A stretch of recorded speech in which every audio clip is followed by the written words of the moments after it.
Hang on, now. Hey everybody, welcome to CFRI, October 7th, 2020. Zoom in it again. Welcome all new people and returning CFRI members. I'm filling in for Todd tonight. Thanks everybody for being here, and have a seat, have a drink.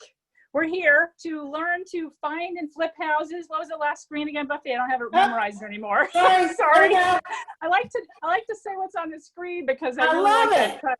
Todd came up with that. We're here to learn to find and flip houses, become better landlords, and get all the money we need for deals. Anybody interested in that? Woohoo! Yes. Okay, next.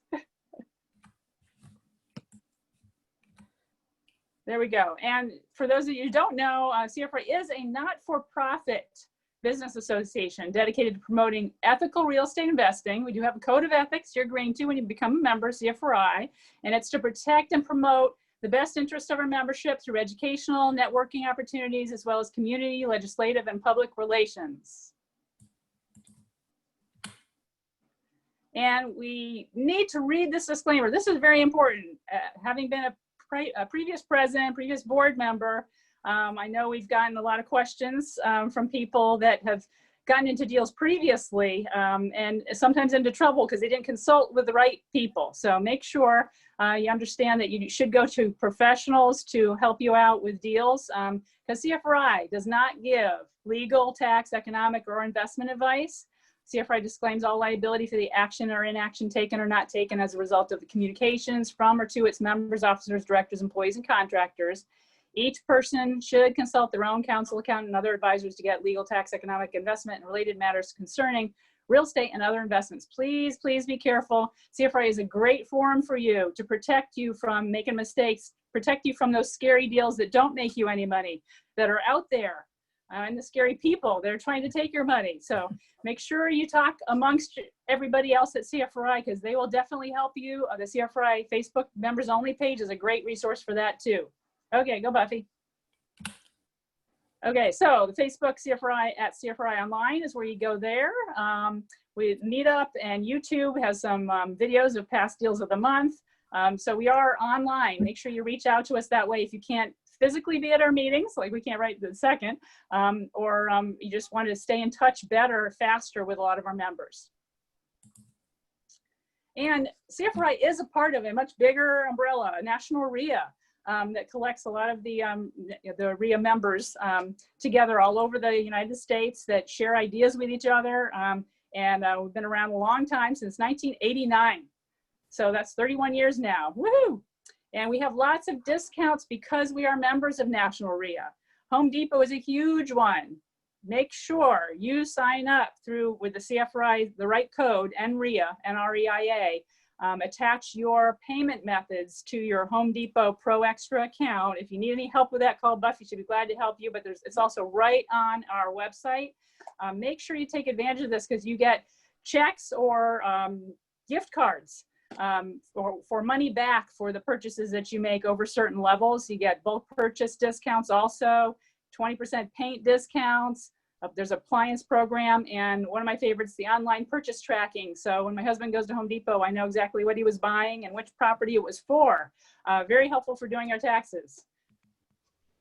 And Office Max and Office Depot do have awesome discounts. I know Sandra has gotten a lot of them in the past. I have, Todd has. Just significantly reduced rates for any printing that we do with Office Max, Office Depot, or other items as well. So make sure you text CFRI card to that number on the screen, and you can get the special code that they ask you for when you want to get discounts when you're there. So make sure you take advantage of that.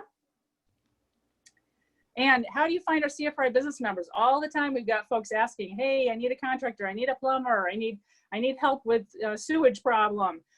Please go look to our CFRI business members first. They do a lot to support CFRI, so we want to support them as well. CFRI.net has a list of the business members, our newsletters. So the business member directory there is a great place to go first. And also a lot of them will post on our CFRI members only Facebook page too. You'll see them sharing information there, or sometimes at our meetings when they introduce themselves at our meetings. Tonight's special offer, if you're not a member yet, man, you need to be a member. So please use the promo code FALL25 to join CFRI. Many, many benefits to being a member, especially if you want to be financially free. Woohoo! And stay away from the scary deals. Okay, and for those of you who haven't done this, do it. Tune in to CFRI's podcast. It features CFRI members. You get to know them much better than you can with short conversations at our meetings. Look at how many we've had so far. So many great members of ours. So go back and learn what they're about, what type of investing they do. Maybe they do what you're looking to do so you can connect with them. Please go listen to those. We've got lots of great ones on there, and they come out every 2 or 3 weeks, Buffy, I think. Yeah, yes, they do. New ones. Yep, so make sure you go listen to those. They're awesome. Our latest one was Jeff Hardeback. Yep, that was great. Yeah. And deal of the month. Hey, we like to share our deals with each other so we can learn from them. So if you have a deal you would like to share with your fellow CFRI members, please send the details to president@cfri.net or vice president at cfri.net. So you can share them with our members, and they can find out what you're doing, what you're interested in, maybe send you deals down the road. But also we can all learn from the deals. They're a lot of fun. A very popular segment of each meeting that we have. Speaking of which, yes, our deal of the month is going to be presented by Vice President Jay Spann. Woohoo! Hey, everybody. Thank you very much. I appreciate that intro, Robin. Doing a fabulous job once again, as always, of course. And yeah, as Robin said, you know, this segment is certainly one of my favorites, and I think probably one of everybody's, because it's so interesting to hear what somebody's done, you know, how'd they do a deal, what happened. And I'm very pleased tonight to be welcoming on board Frank Fulco to tell us a little bit about the deal that he had, what we're calling a prehab, not a rehab. And Buffy, if you want to go ahead and move on to the next slide there, we can get kind of the first view of a before and after. We're going to see a couple of those. But Frank, let's start. You know, one of the things that I have heard, especially you talk about a lot, is, you know, it's very important to do the marketing and get the deal and so on.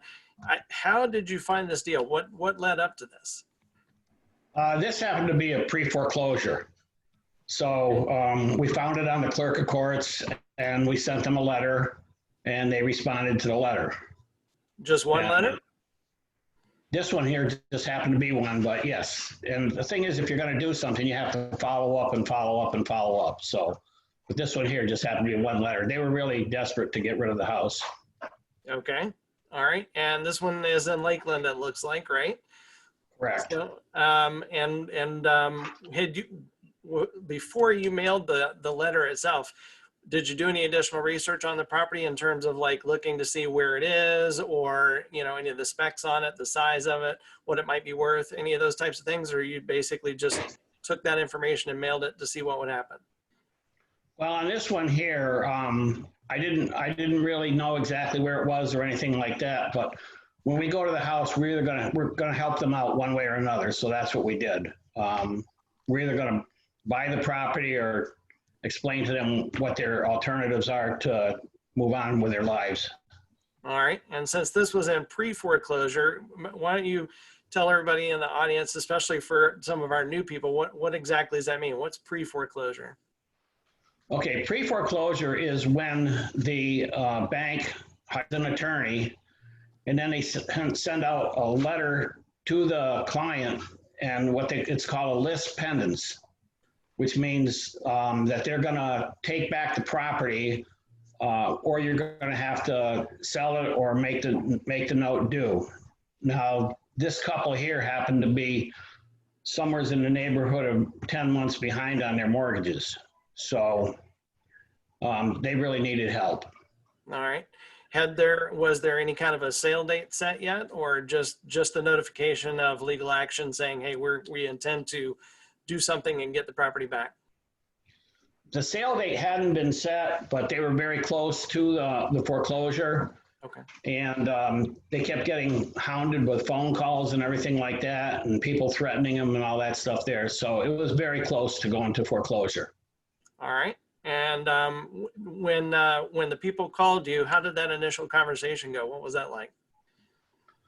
Well, we asked them if they were actually, you know, what the problem was with the property, what it needed, and everything else like that. We ask as many questions as we can about the property and about their situation before actually meeting with them.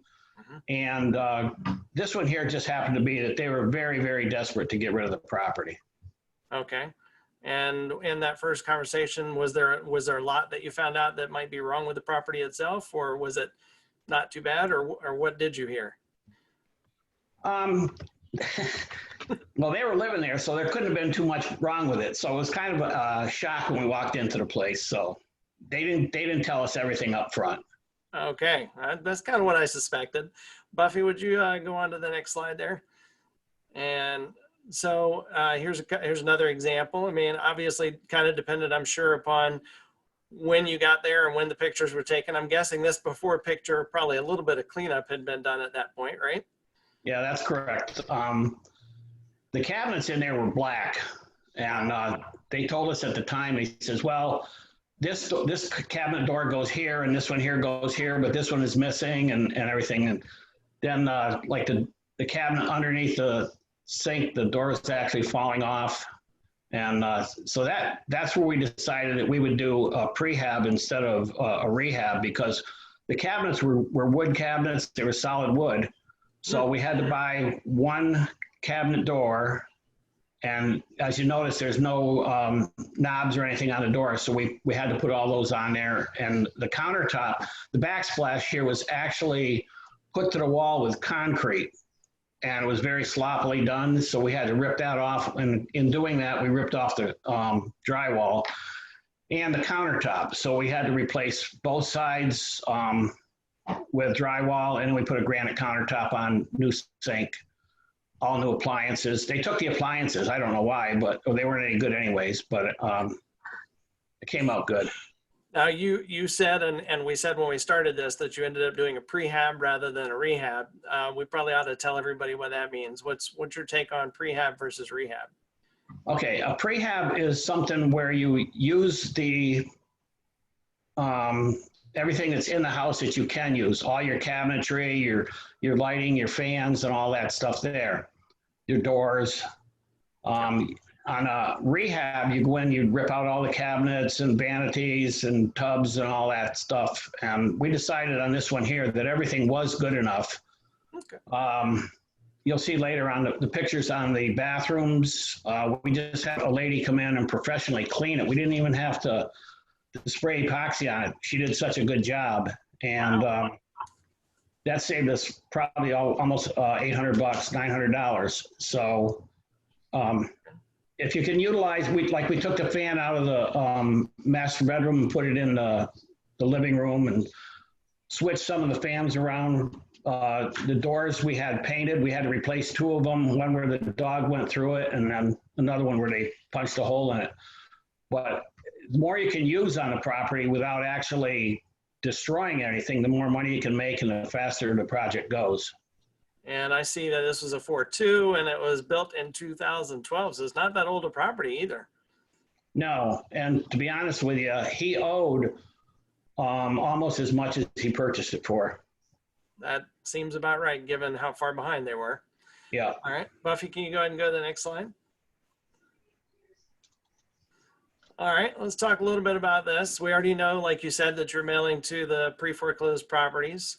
When you went to meet with them and sat down and talked with them, was there anything else that you found out or anything a little bit unusual about that conversation? Was that pretty smooth?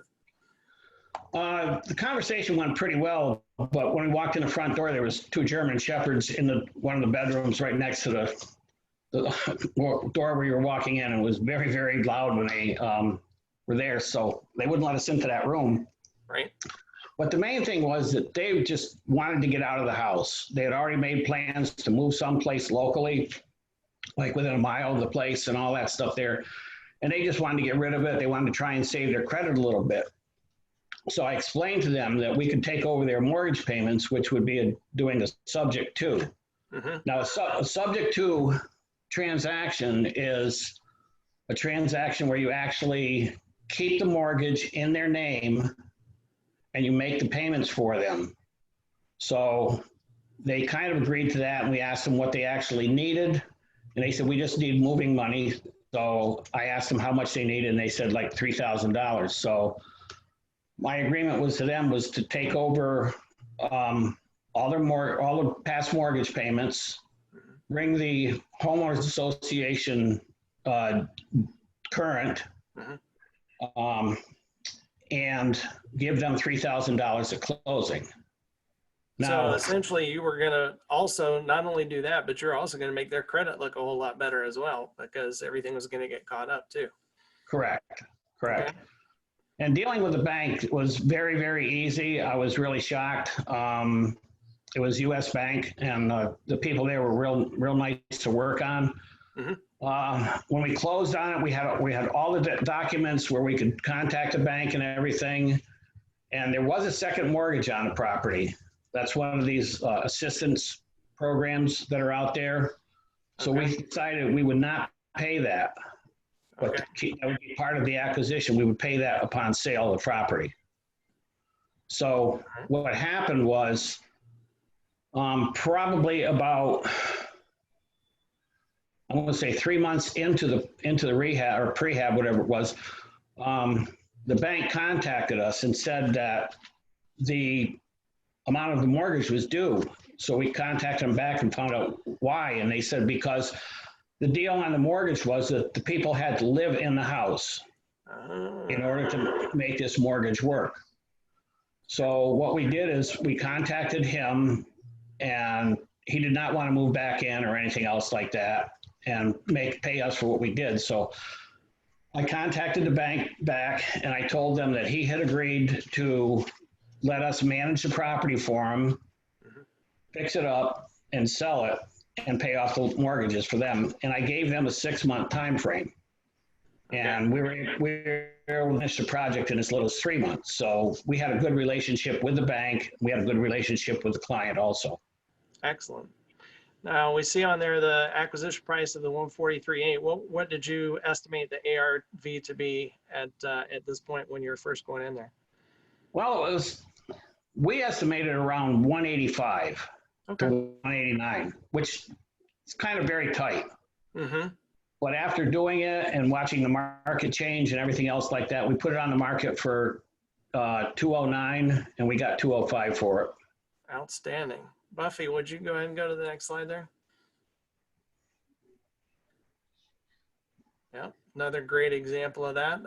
And was this the bathroom where you said you were able to? No, not exactly, because I can see you changed the shower.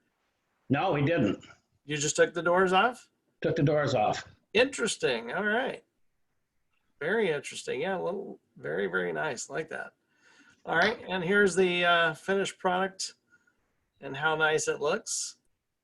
So with the totals there, you had the purchase of 143.8. The prehab still spent some money, but like you said, you're able to save a good bit by using so much of what was in the property there.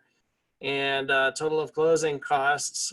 So when you sold it for 205, looks like you end up profiting a little over 20 grand there. Pretty good deal, huh? Right. And how long was that start to finish? 5 months. 5 months. Not a bad profit for 5 months work. It's the property sold probably in about 2 weeks. So it was really good. Wow. That's fantastic. Outstanding. Outstanding. Well, Frank, thank you so much for being a part of Deal of the Month today, and especially for also writing us up an article for that, so that anybody that might not have had a chance to hear you tonight can find out a little bit about that in the magazine. And as you heard already, we are always looking for more Deals of the Month. So please, if you have an idea on one, suggestion for one, please let me know, vicepresident@cfri.net. And with that, Buffy, I'll hand it back over to either you or Robin, whoever's next. Thanks for having me. Yeah, thanks, Awesome. Frank. Appreciate it, buddy. Robin, you are muted. Thank you, Frank. Thank you, Jay. Woohoo! So y'all know, yes, during the month of October, we're still Zooming it with CFRI. As of now, that's the answer. I know some of you like it and some of you don't. We've got 12 Zoom meetings a month, so. Yeah, we got lots of them. Lots of ways to connect. And don't forget the Facebook members only page too, to connect with each other. Next. Okay, next we have a member spotlight, which Stephen is going to handle for us, right? You on, Stephen, right? Yep, I'm here. Go for it, I'm dude. on. Nice. All right, so I'm going to be doing the member spotlight. This is essentially the opportunity for one of our members within CFRI to get to know them a bit better, and the floor is theirs. So with that, Frank Hopkins, you here? Hey, what's up, brother? Hey, how you doing? Good, and yourself? I'm doing great. So I'm actually pretty excited once I realize I'm talking to you, because I see a lot of your posts on the CFRI website, and I may be even secretly stalking you or something. I'm not sure, because I see a lot of posts from you, and they're all really great and positive. So let's just start. How long have you been a CFRI member? 2000. It was either end of 2017. I think it was January 2018. Okay, all right, great. Yeah, I think that's around the time that I joined, so not too long. So how did you get started in real estate? I lived in Miami up until about until 2017, and we had a commercial property there, and I bought, rehabbed a few houses with my wife in Miami, and then when we moved to Orlando, we started buying rental properties, and then I got involved in wholesaling, and that's kind of how it all started. But what happened in Miami was, real quick, because this was kind of the catalyst. When we bought the commercial property, we didn't know that the second floor was illegal. It was our first time buying a commercial property. And so, I don't know, 11, 12, 13 years after we owned it, somebody from the county comes in and tells us, hey, this illegal, the second floor is illegal, you got to take it down. Right. And Wow. Of course, we weren't going to do that because we would have lost half the value of the property. So it took, I don't know, a year and a half, 2 years. It took a long time to get it permitted and get everything right with Miami-Dade. And so it was so hard that my wife was like, I never want to be involved in a real estate transaction again. And I'm like, no, this was too hard. We got to learn from this. So let's, we gotta work and build on this. And so that's how we got going when we came up to Orlando. And it's been a really good journey. Okay, great. So obviously you had some struggles. Is that how you found CFRI, or did somebody tell you about the organization? How did you? I'm sorry. Yeah, somebody told me about CFRI, and I just Googled it and somebody told me to get involved in the local REIA, and so I started, talking to people and meeting, and then I started going to meetings. So yeah, that's how it worked out. Okay, so it's been pretty beneficial for you thus far. The mistake that you made previously in Miami, you don't feel like that's something that would occur again based on some of the knowledge and members that you've met over time? Let's be clear. If you're going after it in real estate, anybody who tells you they don't make a mistake or never have a deal go sideways is lying. It's not possible. If you're gonna do a lot of deals, listen, I've learned from some of the best, from Todd, Robin, Greg, right. Augie, all kind of guys have taught me stuff here. And all of them would tell you the same thing. A deal's gonna go sideways every once in a while. It's just your job to minimize that. So this has helped me in many ways, but you're still going to have struggles come down the road if you're out there swinging a bat. For sure. So having the education sounds like it was key for you. So absolutely. Cool. Sure. Very good. So you touched on it a little bit. What is it that you do today? So I see in your photo here, you got your shirt for your business. Are you primarily just flipping houses or wholesaling? Yeah.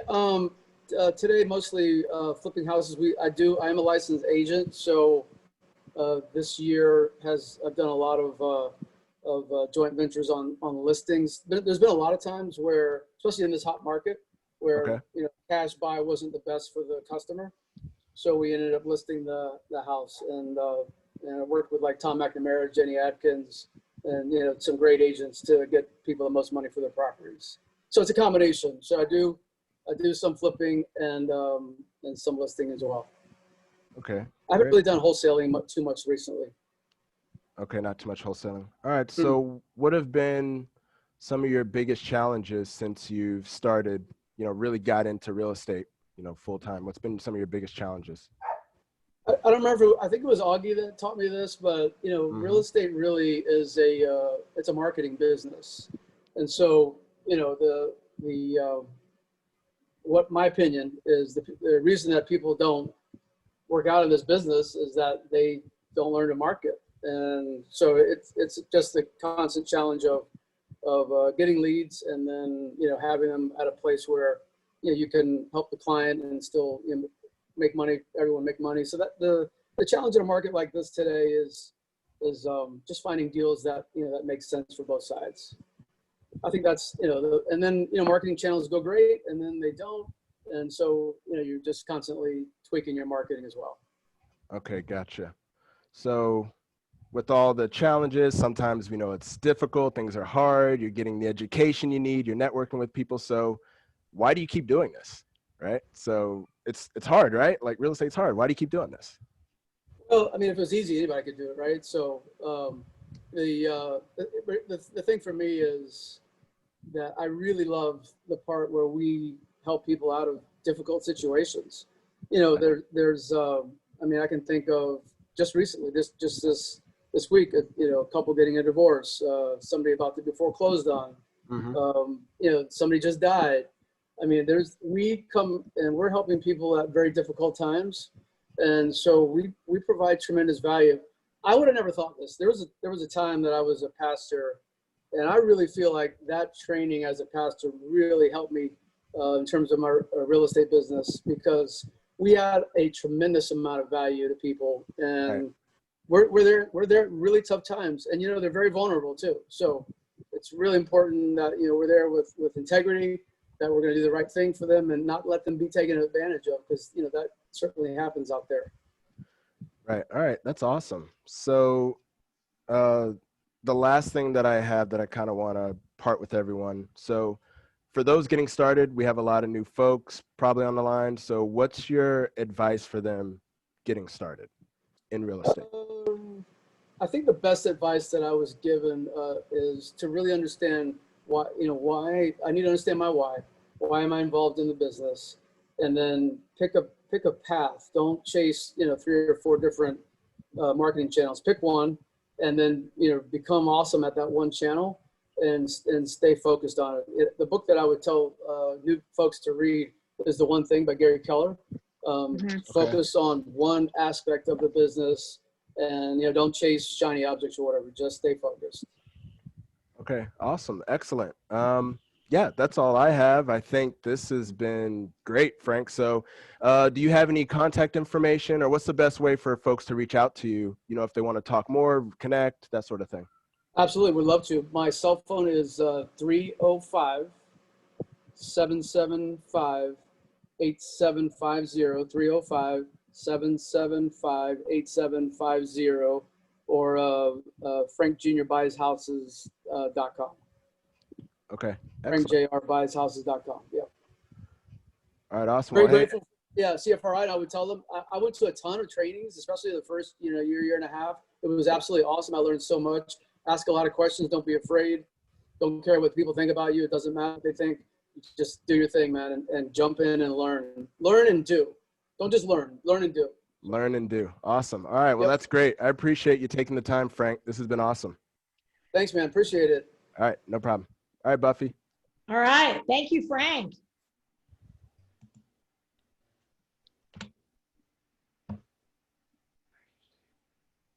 Thank you, Frank and Stephen. Yeah, Stephen. I'm doing the slides. I'm trying to figure it all out. Thank you, Stephen. We appreciate it. And the one thing that we have to keep in mind too, that Stephen really pulled out of that, and I appreciate Frank saying it, is, you heard him saying that it wasn't just Frank. Frank's working with a lot of the other CFRI people. It's a team sport. Don't try to do everything by yourself. That's one of the key elements here. So yeah. The scariest stories come out of people not working together when you're trying to do it all by yourself, for sure. Yeah, definitely. Very true. Remember, if you have any questions, remember, if you have any questions, go to the Q&A. Scroll on the bottom, scroll around the edge of your screen, and you'll see Q&A, and you can type your questions in there, and our panelists will answer them, or they'll answer them live, or they'll type it in for you. But be sure to ask questions if you have any. Nice. All right, we have a class coming up on October 17th from past president Sandra Edmond. Woohoo, Sandra! Queen of Tax Deeds on Saturday, October 17th. It will be via Zoom, 9:30 to 5. members, you always pay less when you're a member of CFRI. So join if you're not already a member. And you always pay more if you wait too long too, right?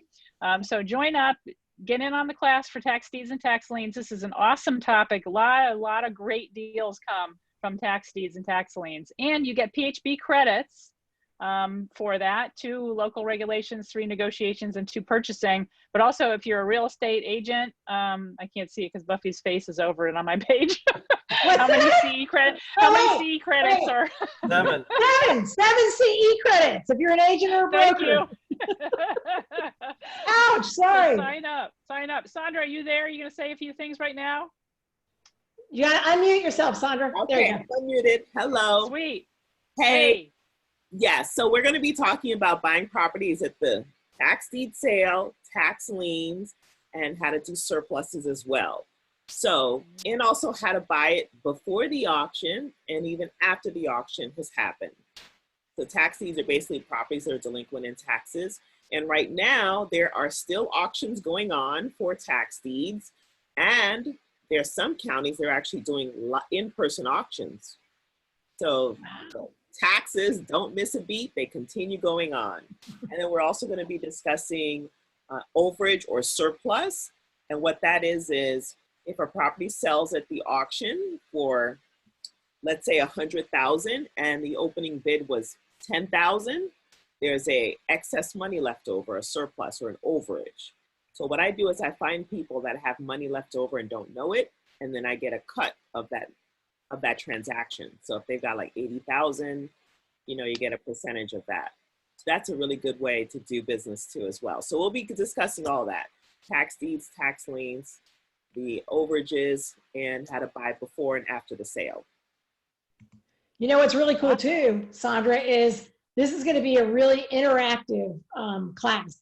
We're going to let everybody open their mics up, ask questions. It's going to be like you're in the classroom, but even better, as Sandra and I discussed, she's going to be able to show you things that she can't show you in the classroom because she's going to have her computer live and be able to show you the websites for the different counties. And it's going to be a really, really good class.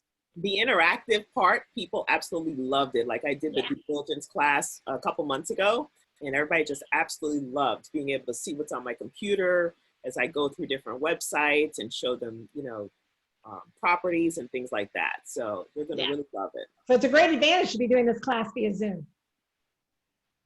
Absolutely. Awesome. Sign up. Price goes up $10 after Saturday. 17th, and what is it? The early bird discount through the 10th. So sign up before the 10th to get the discount. Thank you, Sandra. Looking forward to that. Okay, what's next, Buffy? Hang on. Oh, wait, we have a question. Can we go back to this really quick? Do you see the question in Q&A for Frank? Okay, let's go.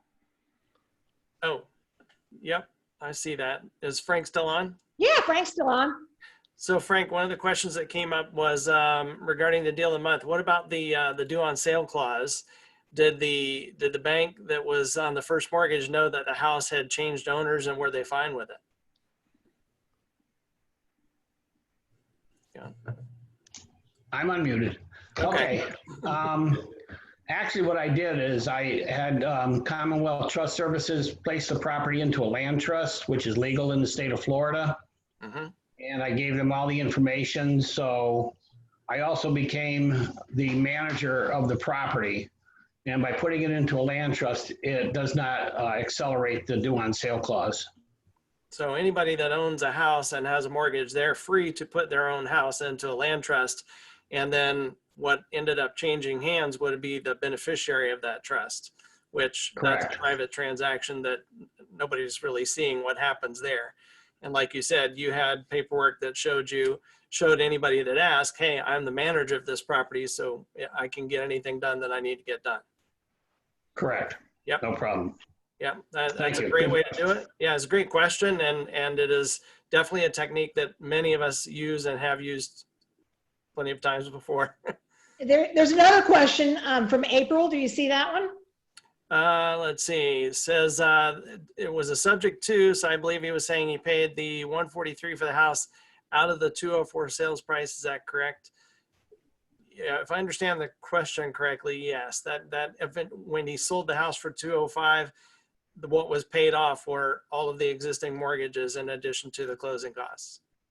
Both existing mortgages were paid off. Yeah. Yep. Okay, and then, perfect. Thank you so much, Frank. And then we had one more question about Sandra's class, and no, we will not be, that class will not be recorded. It is a live class from 9:30 to 5. Sandra will be taking breaks. There'll be a break for lunch. Definitely an interactive class, but it will not be recorded. So that answers that. Our calendar. Okay. Look at everything we've Our got going on this calendar. month. Wow. Yes, so look at all the blues and the reds and the one green. Yeah, so every month as a member of CFRI, you get to go to all of these free meetings. The green, I'm sorry, the blue and the reds are all part of your membership. Any of the green ink is always the paid classes that we have, usually once a month or so. So make sure you take advantage of all the opportunities to meet other CFRI members and network with them. I can't tell you how many, because I've been a member for 20 years. I can't tell you how many really good friends and business partners and deal partners I have made because I sat down next to somebody at a meeting or connected with somebody at a meeting. And we just were able to have, a few minutes to talk and get to know each other. So it's great, great, great. And also you get lots of great tips from, to save you from getting into those scary stories that we'll talk about later. And all of those meetings, all the county meetings and the focus group meetings, the ones in red, they're all open mic. They're held as Zoom meetings, so you're able to interact throughout the meeting. Frank Fulco is one of our county group leaders for Osceola County, and they all open up their mics and let people converse and let people actually do some networking via Zoom. So it's awesome. All right, tonight, woohoo! Scary deals with sweet returns. A lot of people, when they're brand new to real estate investing, kind of get scared about being landlords or get scared about some rehab projects. And sure, there are some things that you can be scared of, but there's ways to make money because they're scary to most people. But if you belong to CFRI and network with people in CFRI, you know a lot of solutions to those scary problems. So tonight we have a bunch of people, CFRI members, that have volunteered to help us out with these stories. So hopefully you can see them. Welcome everybody. Sandra's here still, and Frank and Foster and Rob Arnold. Welcome, Rob Arnold. Is going to come on and help us out with some stories too. I did want to start with Sandra. Did you want to start with a story, or you want Rob to? Sure, I can start. You're looking good, girl. Thank you. You're exercising a lot, aren't you? Exercising a lot, losing weight. Sweet. This pandemic. All right, tell us a scary story. Okay, I've got a scary story. I've got pictures, show and tell. You guys ready? So do it. Okay, so this property, I'm gonna show you pictures because sometimes it's pictures that does it justice. I'm gonna save the best for last though. That's that. Yeah, I'll save the best for last. Okay, let me show you the screen. So I had wholesaled a property to another investor, and so on this particular property, after it closed, it was a nightmare. The tenants would not respond. So we're trying to buy it from the owner and the tenants would not respond. So anyway, we had to do an eviction. Code enforcement had like $60,000 in code enforcement liens. But the worst of the worst, or the craziest thing was, this was found at the property, a headstone. So the buyer, the person we flipped it over to, found that. And I was like, look, just cover it up, get rid of it. Don't let code enforcement see it. I have no idea. I think the tenant stole it from someplace. I don't know where. Hopefully that's all it was. Or maybe they were trying to create one to go put someplace. I have no idea. But yeah, oh, man. A headstone appeared someplace from out of nowhere. And nobody went digging around, right? No, because it was like right in front of the garage. So we're thinking there's no way they would have buried somebody there. There's no way. So they were burning a lot of trash for people and collecting money because code enforcement had told us that they had gotten complaints from the neighbors and they had to call the fire department because the flames were like 30 feet high or something because they were burning trash illegally. So they weren't paying rent, but they were burning trash illegally. Okay, so you see this picture here. So right there at the bottom of the dining room table, these are actually rat droppings that were all over. This is a different property, all over the house.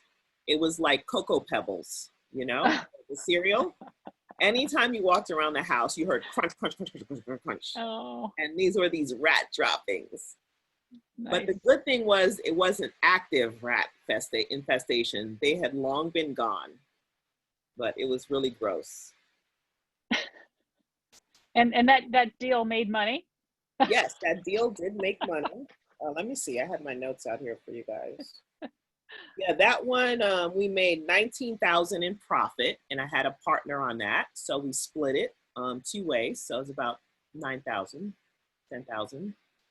So that was good. Oh, I forgot to get the picture. She actually had to climb in through the window. It was her first investor deal, and she had to climb in through the window to get in the house. So as she was climbing through, I was like, wait, let me get a picture. And you see this really awkward looking, you know, smile, like, oh my God. And was this a tax deed deal? No, they were delinquent in taxes. It was a probate deal. So the owner Okay. of the property was a granddaughter, and she lived out of state, and she didn't have the key. So hence the reason why someone had to crawl in through the window. Uh-huh. So yeah, so anyway, this one had all these rat droppings and stuff like that there. And I meant to show you, I thought I had a picture of the toilet too, but I guess not. So Thank you. Huh? Oh no. Thanks. If you have any food. Is she there? It's there. I don't want to see it. Now. Don't break the cardinal rule of leaving the toilet seat up. Oh, I don't want to see it. I don't want to see it. Hurry through that. Get that off the screen. Look, Gross. listen, you guys. I know. It smells. There was smells like money. This thick. Yeah. That was a slim deal actually. We only made like a couple $1,000s on that one, but it was so nasty.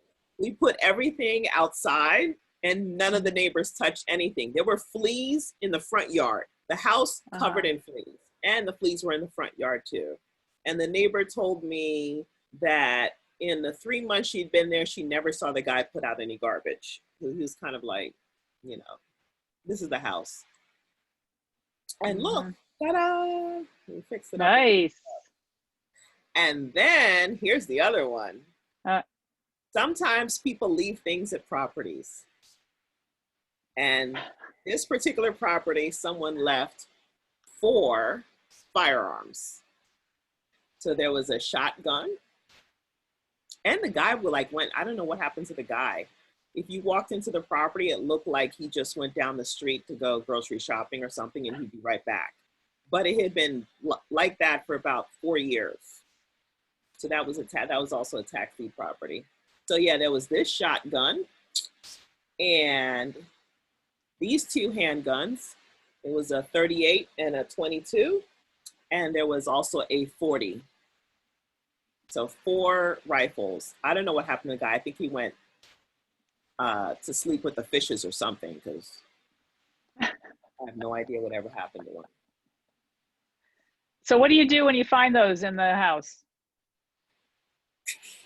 Oh, you don't have to answer, I guess. What's the proper thing to do? What's the right thing to do? Okay, I'm gonna fess up. I kept them. So I asked one of my friends who's a former police officer, and he said, just, get the serial numbers and have them checked out to make sure they're not anything crazy. But he had told me, listen, if you turn them in, they're just gonna destroy them. And they really don't destroy them, they just keep them. Someone's gonna end up keeping it. He goes, if you're gonna do that, just give them to me. I was like, no. So,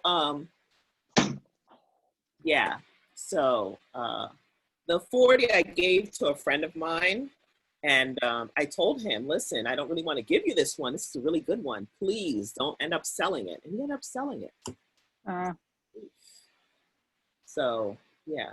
Oh, so what happened with the gun house? What happened with that house? Oh, the gun house, we sold that one. We bought it for, I think it was like 8 and sold it for 20. Mm-hmm. And I had a partner on that one. So that was quick though. That was like within the week. You know, it sold within the week. And the guy wanted to bring me cash. And I was like, no, we're going to actually do a closing. The gun house was easy. And then everything else that was left in the house, it was 2 mobile homes on 1 lot. Everything that was left in the house, we were able to sell because we put them in storage and we're able to sell. And I still have the toolbox to this day that I pulled out. The guy used to, I think he used to be some sort of a trade, you know, a contractor or something, because he had a ton of stuff, ladders, tools, a bunch of stuff. Uh-oh, where'd my share screen go? Oh, okay, I said the best for last. Okay. So you guys ready for this one? This is not my house. This is one of my investors that I've, you know, sold a property to's house and a student. So, hold on, let me scroll through some of this. This actually ended up on the local news. This was on Channel 9. And if you want, you could even still go to it. Buffy can probably give you guys the link. But this property, rats, they're taking over. It's you see those rats? This lady literally had hundreds of rats. There were hundreds of rats at this property. And the neighbor was complaining. He bought it. It was a wholesale deal. So he bought it. And after he bought it, he found out about the rats because there was no inspection. He was ready to buy it with no inspection. So anyway, the neighbor, the lady that you see on there, she was complaining that her husband has to spend the whole night on the driveway to kill the rats to prevent them from coming over to her house. All of us don't want to lose our house. And so the city, this was in, I think it was like Volusia County in Deltona. The city ended up sending an exterminator out there because all the quotes were real expensive. And it ended up in the city council meeting for Port Orange. And it ended up all the rat inspectors that he contacted wanted thousands and thousands of dollars. So the city was able to get a better rate for him. And I don't know how much he ended up selling the property for, because I looked it up and it's still in his name right now. So it was a hoarder that owned the house. And it was so bad that he said, you know what, I can't send you any pictures. It's just too disgusting. But rats just, you know, come out of the house, pour out as they went in and tried to clean up the house. You see them on the fence there? Yep. Yeah.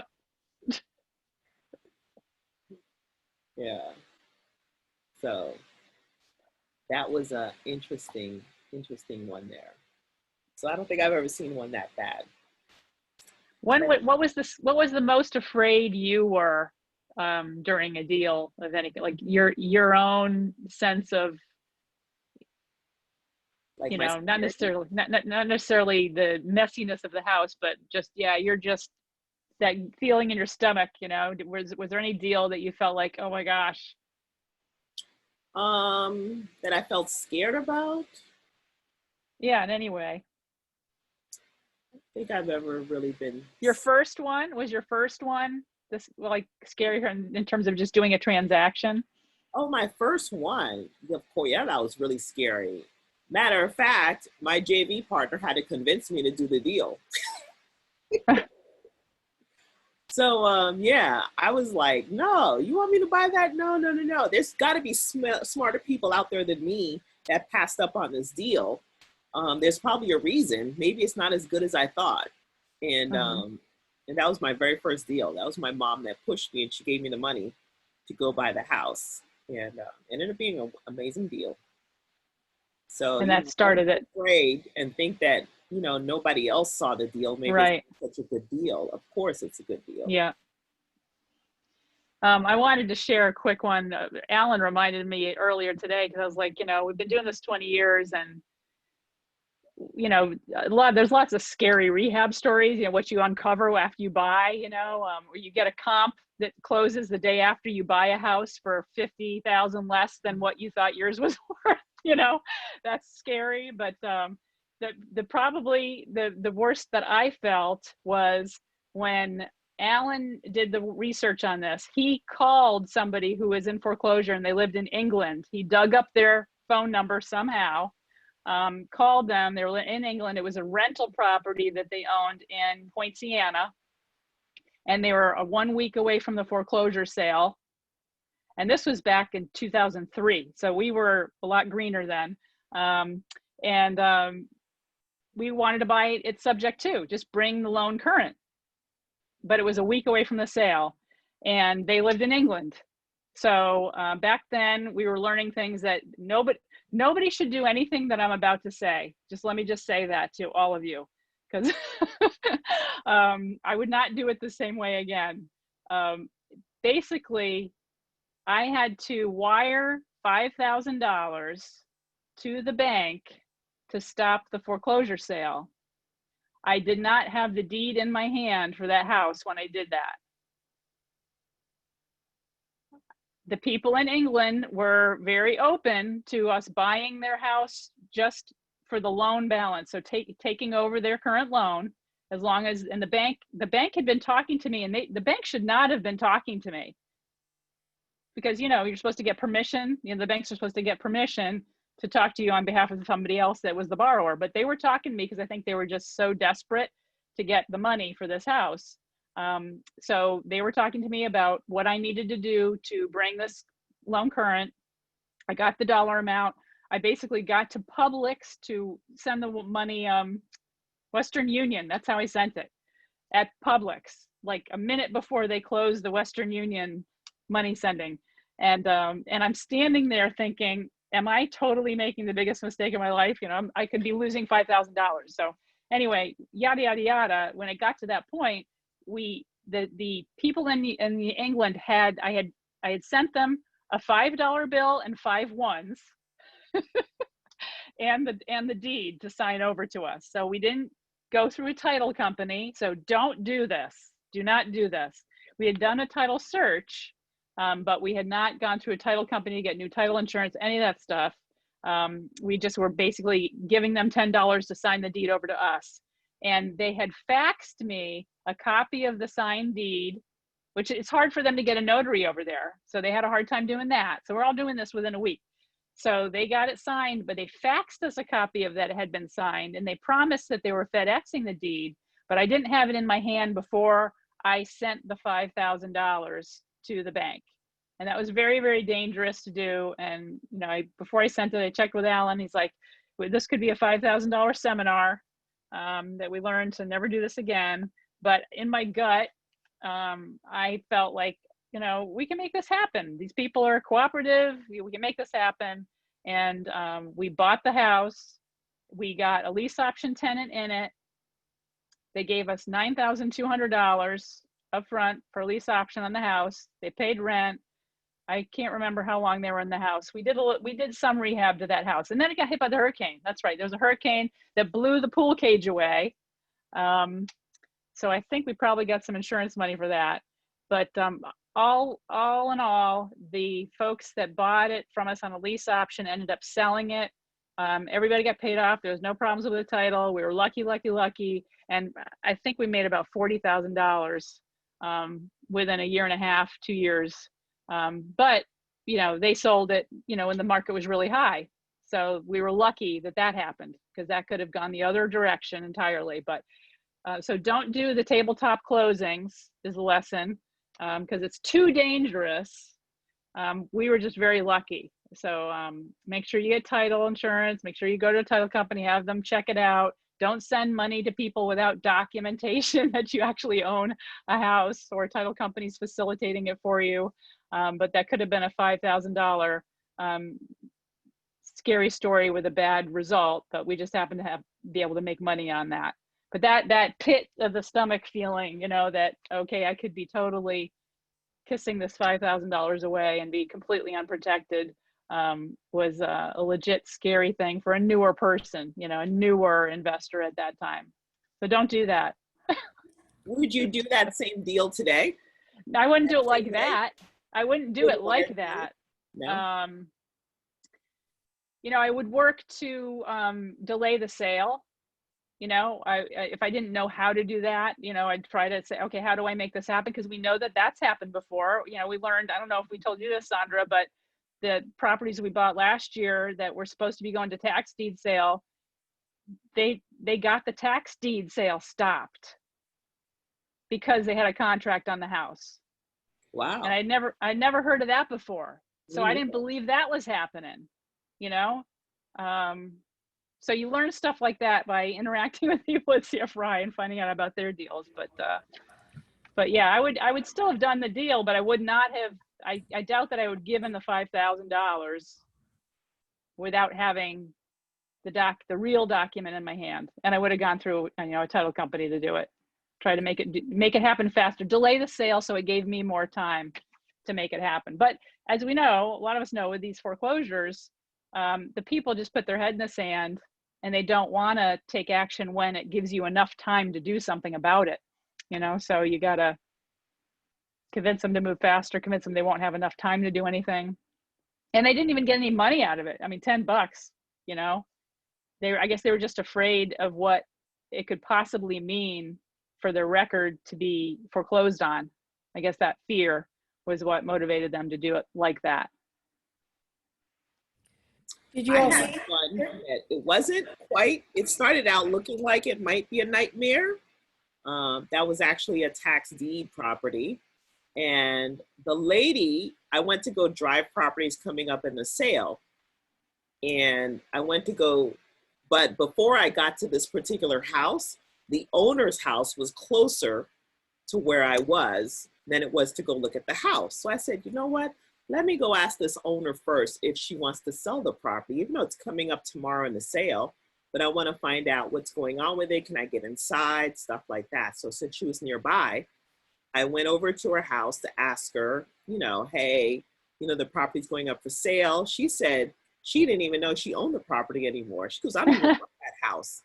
I was like, are you for real? She goes, no. I said, well, you know, if you had paid the taxes, you would have been able to sell it. She goes, I don't even want it. I don't care. I said, will you sell it to me for like $1,000?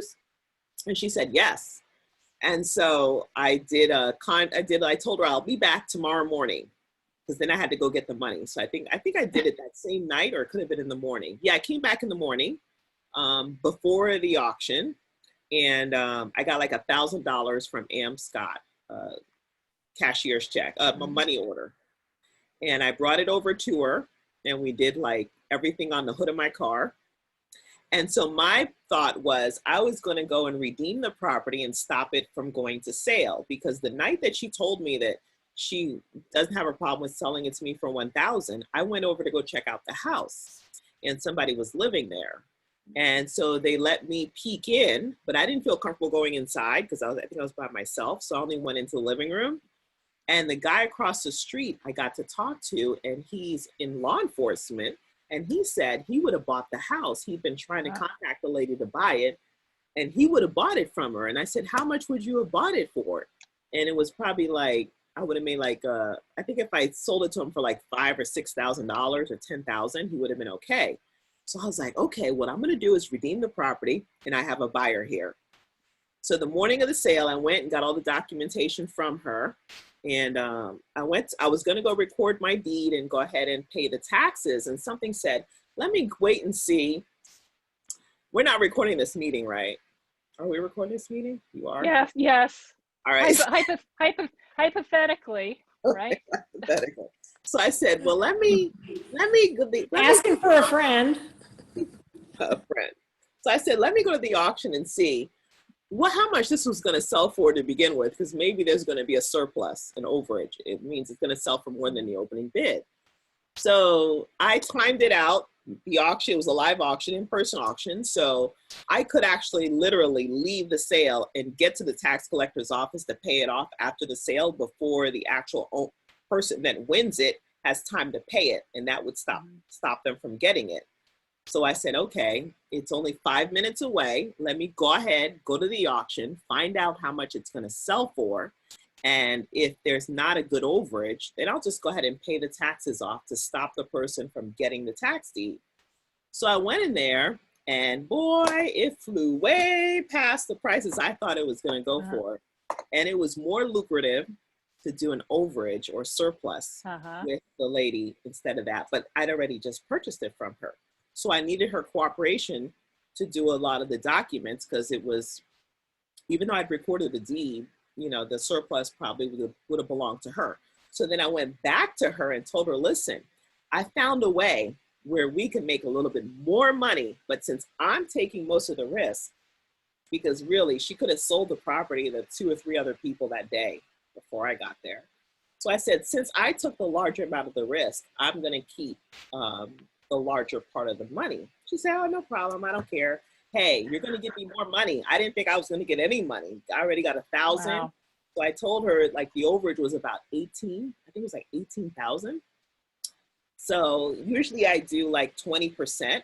I'll take 20% and give them 80% of their overage. But I told her, since I took most of the risk, we're going to flip it around and give her 20% and I'll get 80%.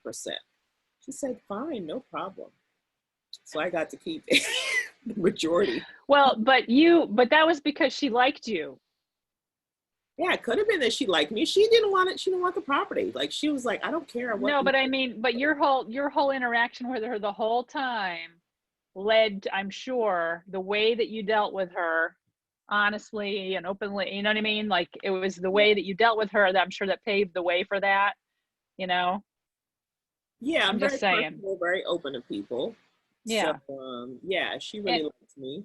And they get the sense that you're there to help them at the same time too. Correct, I'm sure. correct. Right. We had a question in the chat. I want to make sure we answer it about an inspection. What is it? April asked a good question. When you're talking about the rat house, that he did not get it inspected ahead of time. So her comment is, so always pay for a home inspector seems to be something we should always have done for a house we want to buy, even if it's wholesale. Anybody want to jump in on that? In that particular deal, that was the agreement. He could not do an inspection. He had to buy access. Yeah. So that's why he didn't know about all the little friends in the property.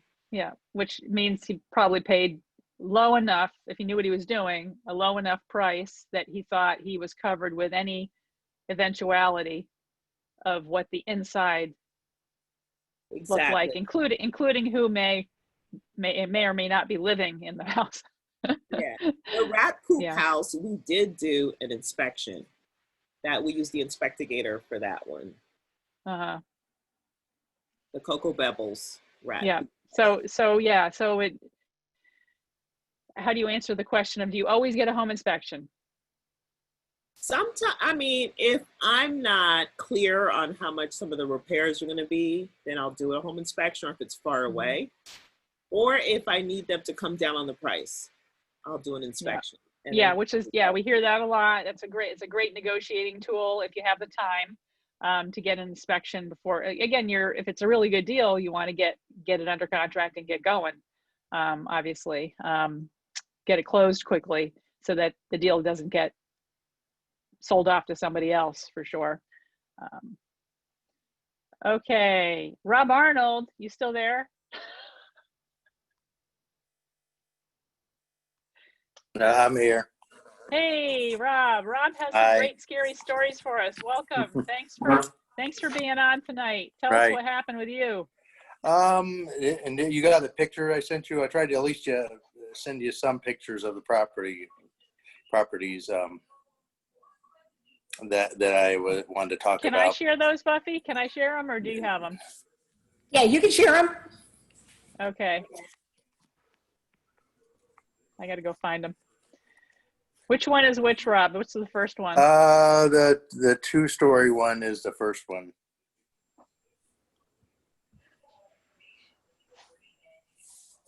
If you don't have them, I can get them while Rob starts talking. It's up to you. Okay. Okay, Rob, just start telling us Okay. the story of the deal. Okay, well, a lot of people know I buy these sinkhole damage properties, and this one was a property that had sinkhole activity on it. It's in Altamont Springs. It's just right around the corner from my office, actually.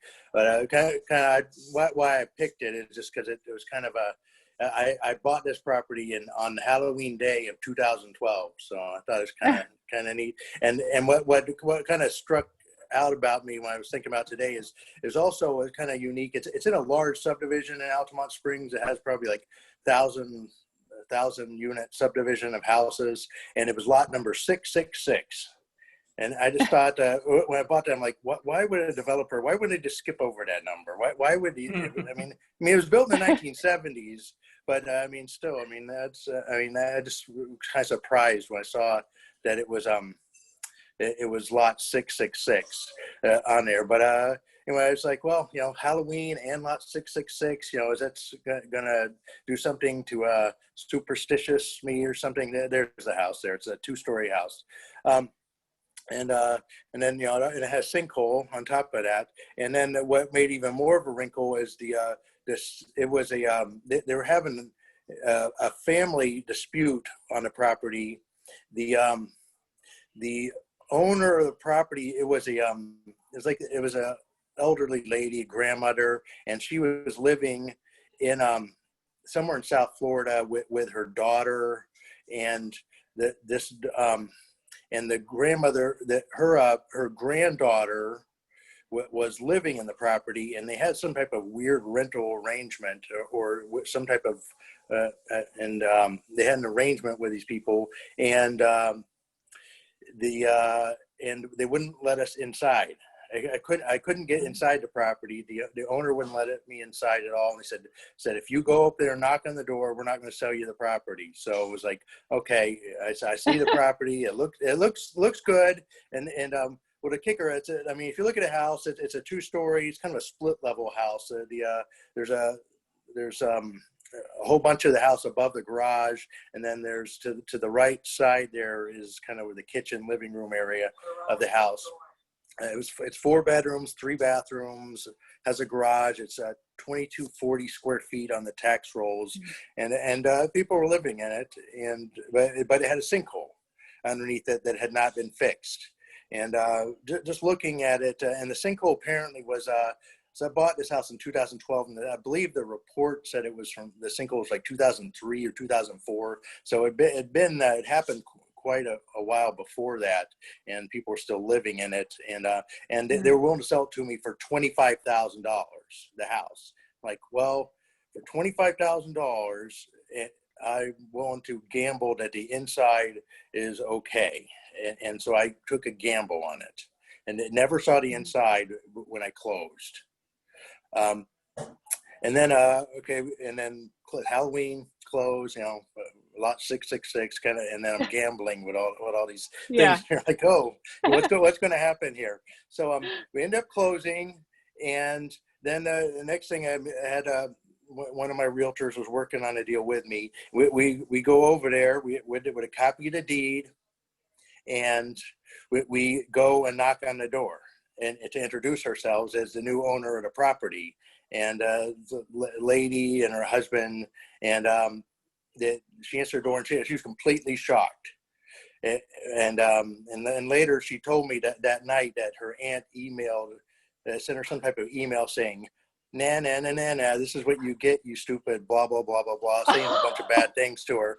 I guess they didn't get along, whatever, family thing. So what ended up, and then when I was speaking to him, she said, well, we have a lease on this property, and we have a lease for the next 2 years. And our lease is all that we have to do is pay the taxes and insurance for the year. And that's our lease, because it's a special deal with my grandmother. And I was like, and they produced it. They produced a signed document. And I was like, this is not going to fly. This is complete baloney, this type of lease. And it kind of didn't get ugly, but we ended up, it took about 4 months for me to finally Huh. work something out with these people. And what I ended up doing is, because there's a family living in there and they had kids in school and things like that, ended up giving them, working out cash for keys with them. And gave them $5,000. I promised them $5,000, and I had to give them $1,000 up front before they even moved out to make them even comfortable at all. And actually when they hand over the keys, I gave them an extra $500 just to be nice, because their aunt and their family kind of took advantage of them. It seemed like so. But whatever. And it was kind of shit. It was a grandmother's house, family house that they'd owned apparently since. The grandmother was apparently the original owner from the 1970s. So, Wow. But yeah. So, once they moved out, and it was nice. The inside was nice and clean. It was a little bit dated, but I mean, it was nice. They left it in good condition, and ended up going in. I spent about $25,000 to rehab the inside of the house. I redid the kitchen. Paint, carpet. Because of the sinkhole, a little bit of the walls had settled some, and so I ran crown molding around a bunch of the top of the house to kind of cover that a little bit, and then I spent about $40,000 underpinning the house. So I was into it for about $65,000 in repairs. So $40,000 on it, fix the sinkhole, and then $25,000 for just everything else inside the house. So it wasn't too bad, or a little bit dated. And then so it was, and this, by the time I finished all this, it was probably like spring of 2013, somewhere in there. And what I did with I didn't want to be putting up for sale with lot 666 on the MLS. So what I did, I just changed the legal description and just deleted the lot number completely, and just had the subdivision name, plat book and page and things, but I didn't have the lot number at all, and I just deleted it off of there. And wait. You deleted it off of where? the MLS. When I put it up on the MLS, I just changed the legal description to just only say the subdivision name. So I didn't want figure some people might see that and get superstitious and say, I'm not going to buy the house just because of that. I figured, you didn't change it. Right. You didn't.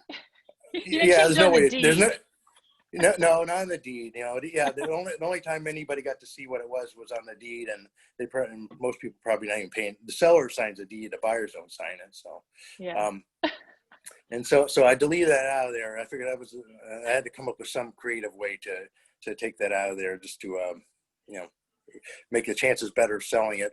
But I got kind of lucky with it. I put the house up for sale, and let me pull up, see what I had. I had it on the MLS. Let me just see. I listed it at $179,000. $179,000 is what I listed it at, and I got a. This was when all the hedge funds were buying up rental properties, and I got an offer for 6 days on the market. I got an offer for $166 cash from a hedge fund. And I took it and ran. The hedge fund doesn't. They're not emotional about anything. And I checked today just to see, and the hedge fund still owns the house as a rental property. But wow. So it was. I ended up, my net profit on there was about $70,000, 70.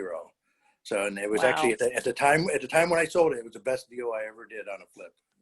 Most profitable one. So I've made higher than that on some other ones since then, but I was at that time like, wow, all the Halloween, the 666 thing, it ended up working out real well.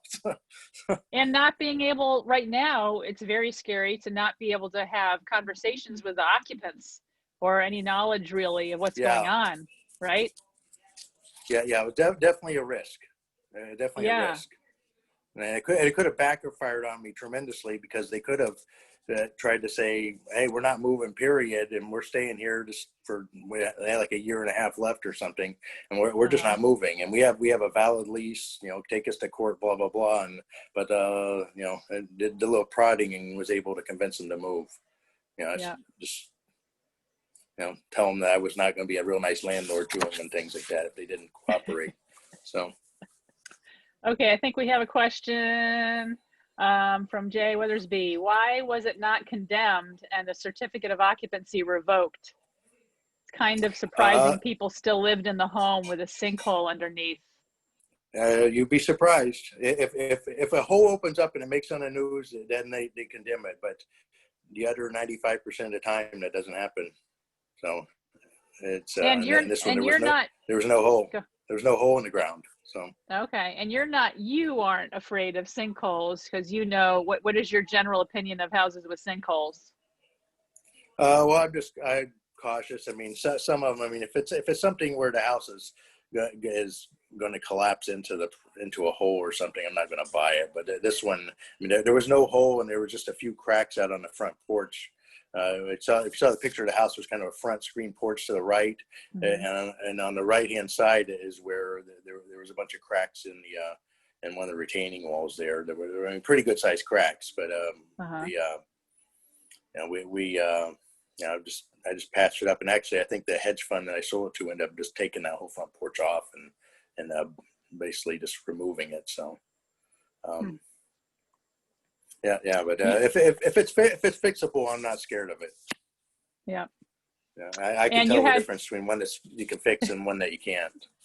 And you had another house that you thought was a scary one? Yeah, the other one is more. The other one's more of a scary one. It's more so that this one, just because I bought it on Halloween with a 666, I thought it was at least kind of interesting. So. Yeah, cool. Tell us about the other one. Okay, the other one I have, it's in Longwood. It's just a few miles away from the first house, actually about 5 miles to the east of the first house. I bought it from a wholesaler, and the wholesaler actually at the time, he bought me 2 properties. I bought one in Deltona from him, and I bought this house in Longwood from him, and I bought them both right around the same time. I think within about a week of each other, I bought both of them. And it's the house I bought. It was this was December of 2004, and it was actually it was either right before or right after Christmas. I don't remember exactly, but it was right like a couple of days. I think just like 2 or 3 days before Christmas, I recall. But it was a 4-bedroom, 2-bath. They had the garage enclosed into the 4th bedroom, and the house is 1971, and so it was a block house. And the house was it was in pre-foreclosure, and it already had done a list pendants, and it was kind of in that process. And the seller was in the process of getting a divorce, and they somehow connected with this wholesaler who had brought the property to me. And when we get to the closing, and part of the deal, the wholesaler made a deal with the lady, and it was something I normally try to avoid, but he allowed her, I guess because of the holidays, he allowed her to stay in the property for a few days after the closing without holding any money back. And like, geez, so it kind of gives me some concern that things might, things could always go wrong if somebody.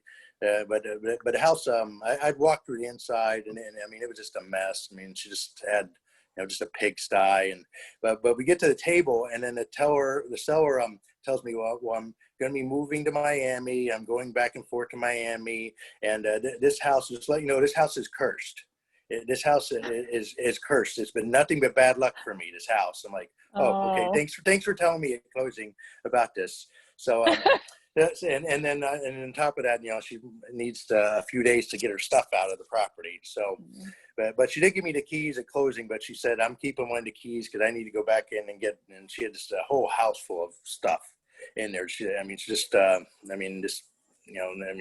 move anything before closing.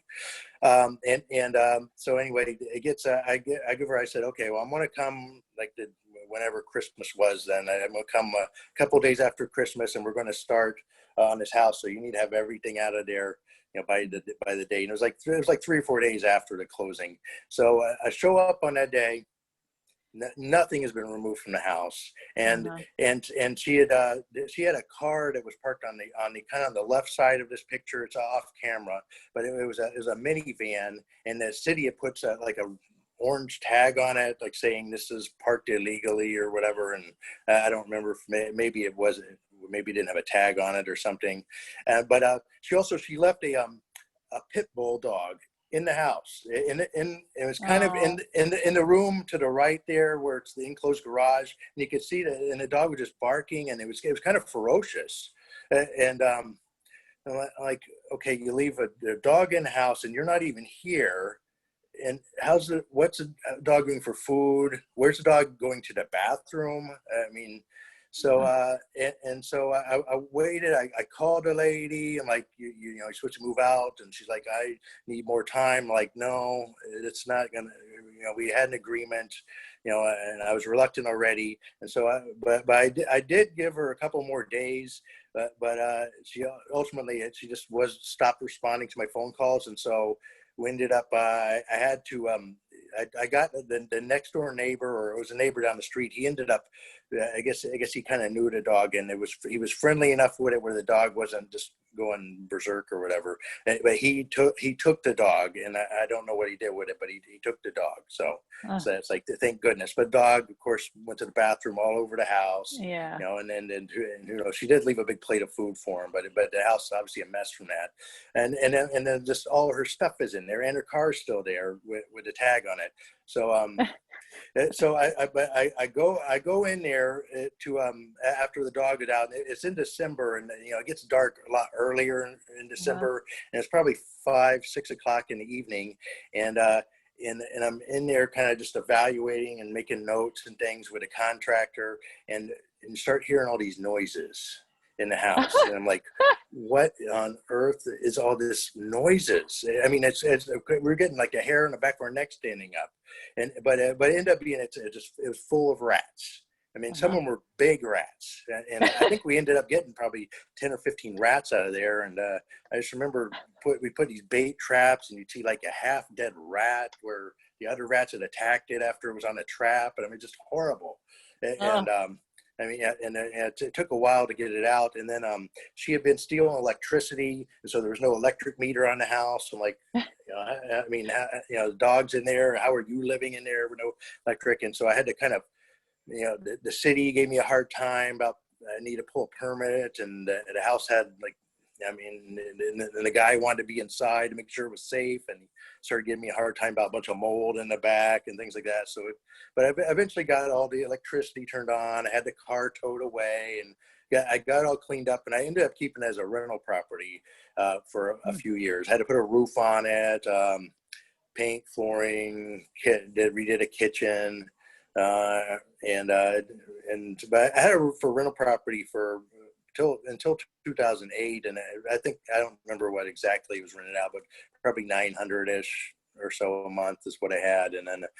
But in 2008, that was in the middle of that's when the recession, we had a real bad recession then. And I decided that this was a property I wanted to go ahead and get rid of during the recession. And so I did get rid of it. Did I say I paid $79,900 for the house? Did I say that? I don't know if I did or not. I don't know. But I paid $79,900. I put about $30,000 into it with various rehab and a roof and kitchen and things like that.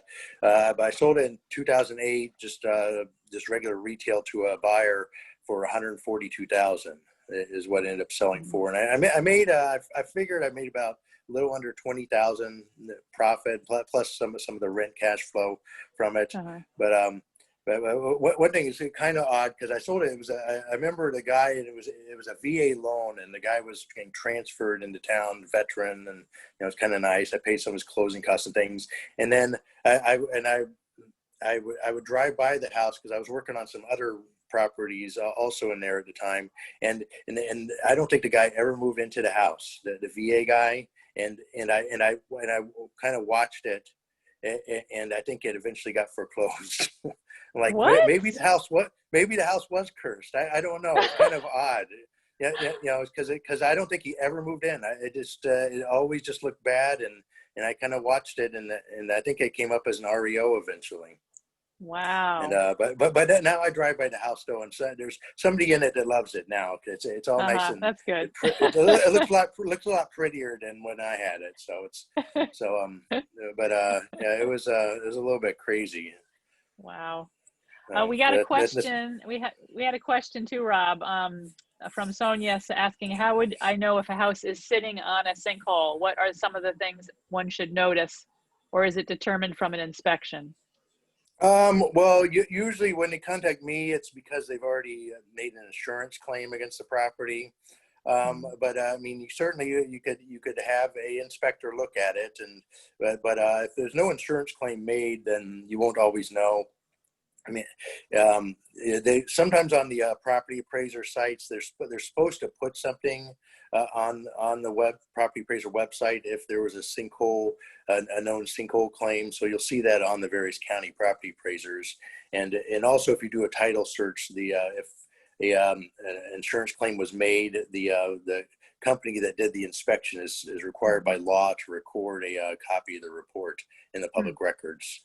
But if no insurance claim has been made, then it's I mean, it's not officially a sinkhole on it. I mean, unless it obviously ends up on the news or something with a hole opening up. I mean, other than that, you just have to kind of look for.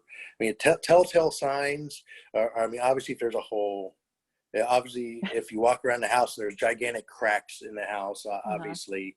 I mean, if you have doors that don't open and close properly, or if they kind of close by themselves, if you leave a bedroom door open and it just keeps closing by itself, or if you have windows that try to open them and they get stuck, I mean, those are signs. If you can see that, like the baseboards or the ceiling are separating from the walls, if you see cracks in them, you can where they were separating. I mean, those are obvious signs.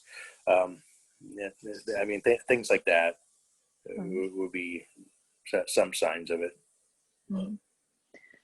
So thanks for your stories. Is there any, are there any other situations that scare you too much, Rob, to get involved with a house? It scare me too much. I mean, I guess I don't think so. I've seen probably just about everything. I mean, I think that the main thing is that if something it looks very intimidating or whatever, then you just got to drive the price further down and maybe have it inspected. I mean, the more scary things to me is just some of the people that you deal with, and wander around vacant homes or in bad neighborhoods with high crime and things. That scares me more than the houses. And Stefano has asked, have you done a post-fire house? Bought a house after it's had a fire? I've wholesaled a few properties that had fire damage. I mean, ones where I've closed on them and then just sold them to another investor. I haven't. I've never repaired a fire damaged house. I've always just wholesaled them, and I've sold a few properties where they've had. Actually, I take that back. I did have one house in Longwood I did a couple of years ago where it had a big. There was some type of. It wasn't necessarily a fire, but it had a whole ton of smoke in one of the bathrooms, and so something had happened in there. But with that, I just ended up, just cleaning it up and painting over it, and there wasn't any obvious fire damage, just a lot of smoke damage. Okay, thanks, Rob. I welcome David Pupo for joining us tonight too, and Foster. I know you guys have a story. You guys have a scary story. Thanks, Rob. Okay. Tell us about it. Good to see your face, Foster. Yeah. So Foster and I were actually working on a deal together, actually, and it was over here in Orlando. Not much of any kind of sweet part, just a lot of tricks, as Foster probably knows. And what's ironic, actually, Foster, Hope Richards actually let me know that she's still thinking about trying to close the property. And we're like, no. I got that notification after I spoke with Robin. Yeah, it's a property that we did postcards on a tax delinquent property. They've owned the property just since like when the recession kind of hit. And then one of the attorneys, Hope Richards, who's a business member, was actually the trustee for it. So when we were, gathering the rapport and talking with the sellers, and we found out that Hope was the trustee, we knew that we could immediately build a bond on that. Like, oh, if they're doing deals with Hope, obviously they know what they're kind of doing, and couldn't be further from the truth on that. So we go to the property, we get under contract at 103, and we have comps showing it's a 3.1.5 on the property appraiser, but when we walk, it's actually a 3.2. We have comps showing 175, I think it was, Foster, right? Yeah, that'd work. You could probably show it 175 for sure. Yeah, and then were they being that 3.2 here in Orlando, 1,300, no, not a problem at all to get the rental amount. There is a current tenant in the property, mind you, and it was always a little bit of a weird situation. I don't know how else to really put it in, and you know, I felt bad because rightfully so, Foster had asked like, "Hey, what's going on with this?" And we wouldn't have any answers. You know, we would ask these people all the time, like, hey, what's going on with the rental amount? Where's the deposits? You know, do you have a lease in place? No. All right, then, you know, rightfully so, Foster was asking for the estoppel. So we got the estoppel done by Hope Richards, and they never got it signed by the tenant. And this is 2-3 weeks from closing. So this isn't even like we rushed it. Kept pushing it off, and finally the day of closing, they just simply were, and rightfully so, once again with Foster, everybody was like, what's going on? We weren't asking too much on this property, and then they just decided to ghost it. So something was, we still don't know quite to this day exactly. If I'm going to make it sound spooky, we don't know quite until this day, you know, what happens, but I don't know what happened between the tenant and the sellers. Something's definitely weird there. I've never seen it. I've done lots of deals. I know Foster's done lots of deals. I've never seen this kind of weird, ominous relationship between a tenant and a seller. I mean, a tenant and a seller. And so with this one too, they had some very odd requests here and there. They just ended up being shysters in the end. They had windows, bars on the windows already installed and fabricated. They've been there for years. This isn't like this happened while we were under contract. You know, the bars on the windows have been there a long time. And they were asking for a credit on the bars of the windows. And we're like, no, we're not giving you a credit for, like, it's literally drilled into the house. It's a fixture. It's like it's the perfect definition of a fixture. And they wanted a credit for the bars on the windows. And we're like, no, we're not doing that. If you want the bars on the windows, take them. I'm sure they're not going to fit any other house that you have, but by all means, if you want them so bad, go ahead and take them. So I think they were trying to do a little money grab there. So it didn't work because, once again, we were like, no, we're not paying you extra for that. And then with that, it was just, they just were very odd the entire time. And then Hope, once again, being the trustee, lets us know, like, hey, you know, I'm the trustee on this, but you might want to do some research on the people. And so we do a little bit of research, and we kind of find out that they are large-scale con artists. And now it made a lot of sense why things were a little shysty. And like I said, nothing really sweet about it. I guess just doing a little bit more due diligence on people as a whole. You know, hey, maybe when that, and they tried doing the lease, and I sent that to Foster, and I was like, I don't think this is real. They sent this over to us, and Foster's like, nah, I'm good, man. I was like, I don't blame you. This is what they sent to us. Like, I don't know what to tell you. But when I looked at it, I was like, I think this is fake. I think they forged it. And we can't confirm nor deny it, but it was very odd language that I've never seen a tenant ask for, that's for sure. And I have a couple rentals, and so like I said, they didn't realize that they would have to credit their deposit back to the new owners. And somehow that language was in the leasing agreement that they made up, that they conjured up, like, and the tenant gets 100% of their deposit back. They put that in there. It was, I don't know if you remember seeing it, Foster's at the end of the first paragraph. And I'm like, what tenant asked that, right? Like, no tenant's ever asked. Like, I am rightfully done on that. And I was like, if you want to make it seem like it's somebody else, you're not doing a good job. So wait, that makes it sound like the tenant and the owner were in cahoots with each other. Maybe.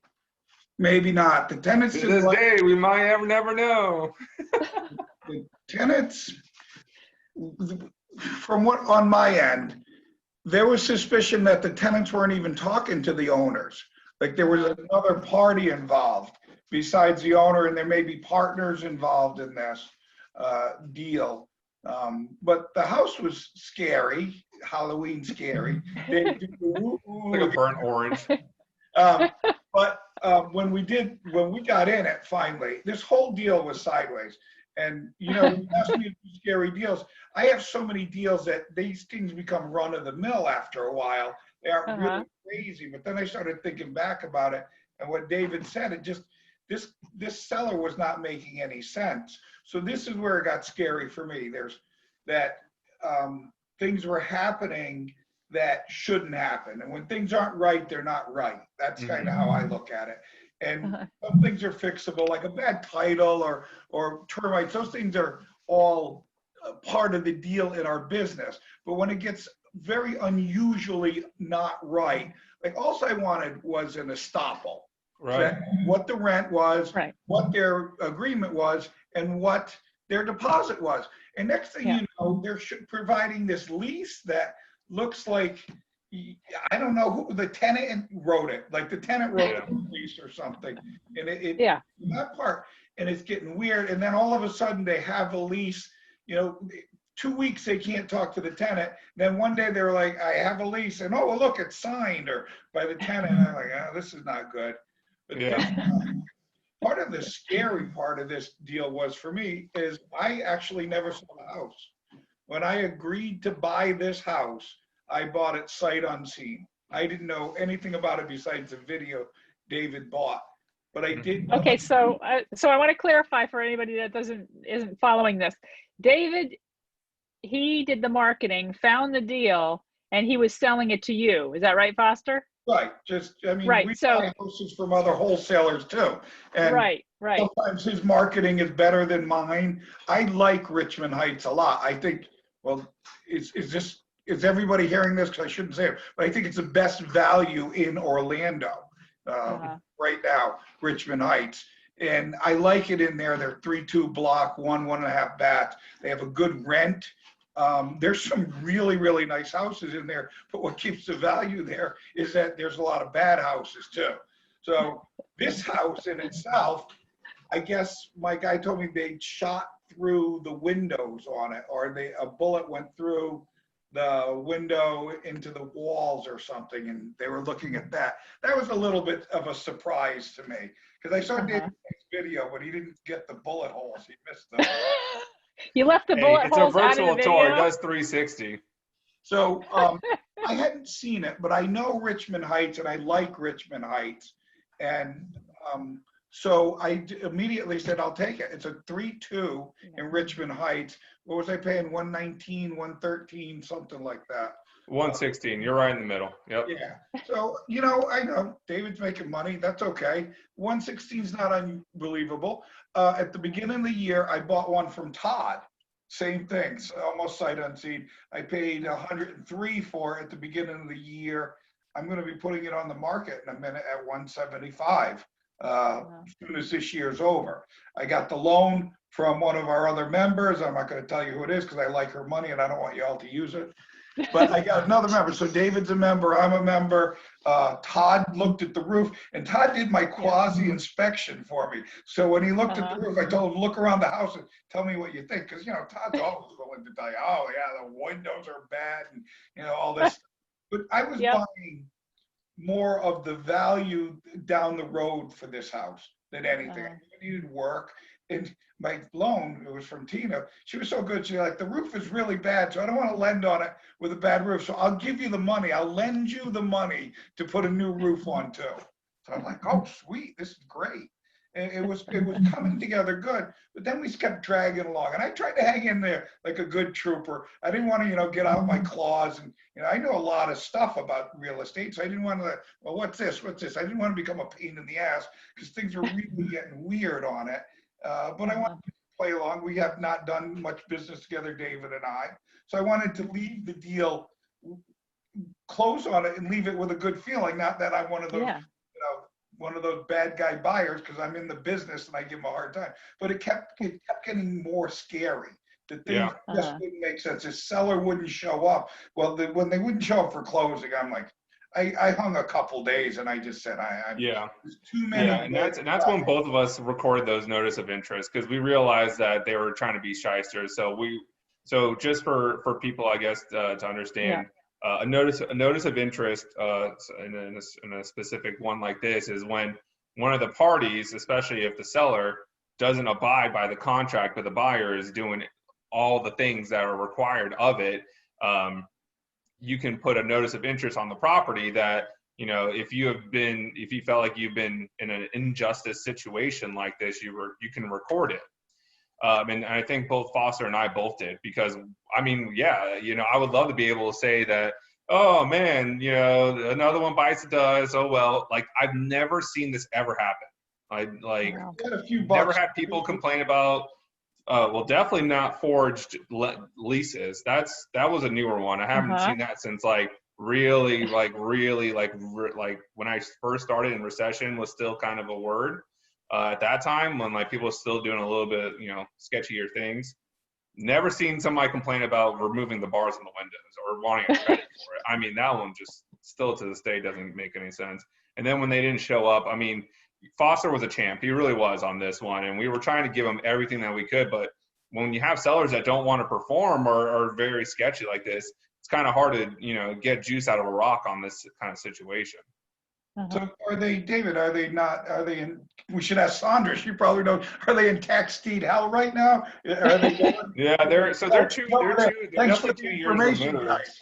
Yeah, they're 2 years removed. I'm sure they'll be on your list pretty soon. And you'll probably see Foster and my name soon on it too. Well, you filed the memorandum because the biggest word is sue them. Well, suing people costs money. And when you go before a judge and say, the guy wouldn't sell me his house, judge is like, okay, go home. They're not going to be, well, you have to sell them the house or anything. Now you're $2,000 into your lawyer, $3,000. But that when you file that memorandum of contract, it clouds the title. It's a whole different story. But, you know, the wrong title company would title right over that sometimes too. They would, but for the most part, if everybody's doing everything legal, they would either have to make an exception to it and let the buyer know. But typically that stops him from selling it to anybody else.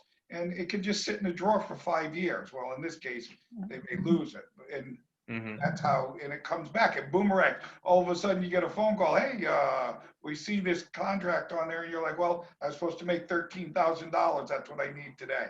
And they either give it to you at closing or, well, they don't close.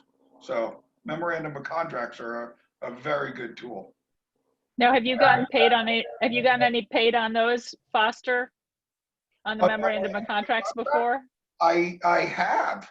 Nice. And I had one given to me in a deal one time with a lawyer I was doing. It was part of the sale. And lo and behold, and this was a while ago, 4 or 5 years later, I get, you know, hello, we're trying to close this and your name is here.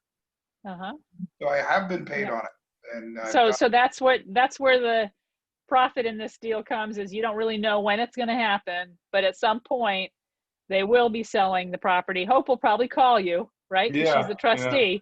Yeah. They can't sell it to somebody who's getting title insurance as long as they're not forging Hope's name on the deed, right? Yeah, and I mean they'll be in a lot more trouble if that happens. Yeah. She's knowledgeable of it too, so that goes good all the way around. Yeah.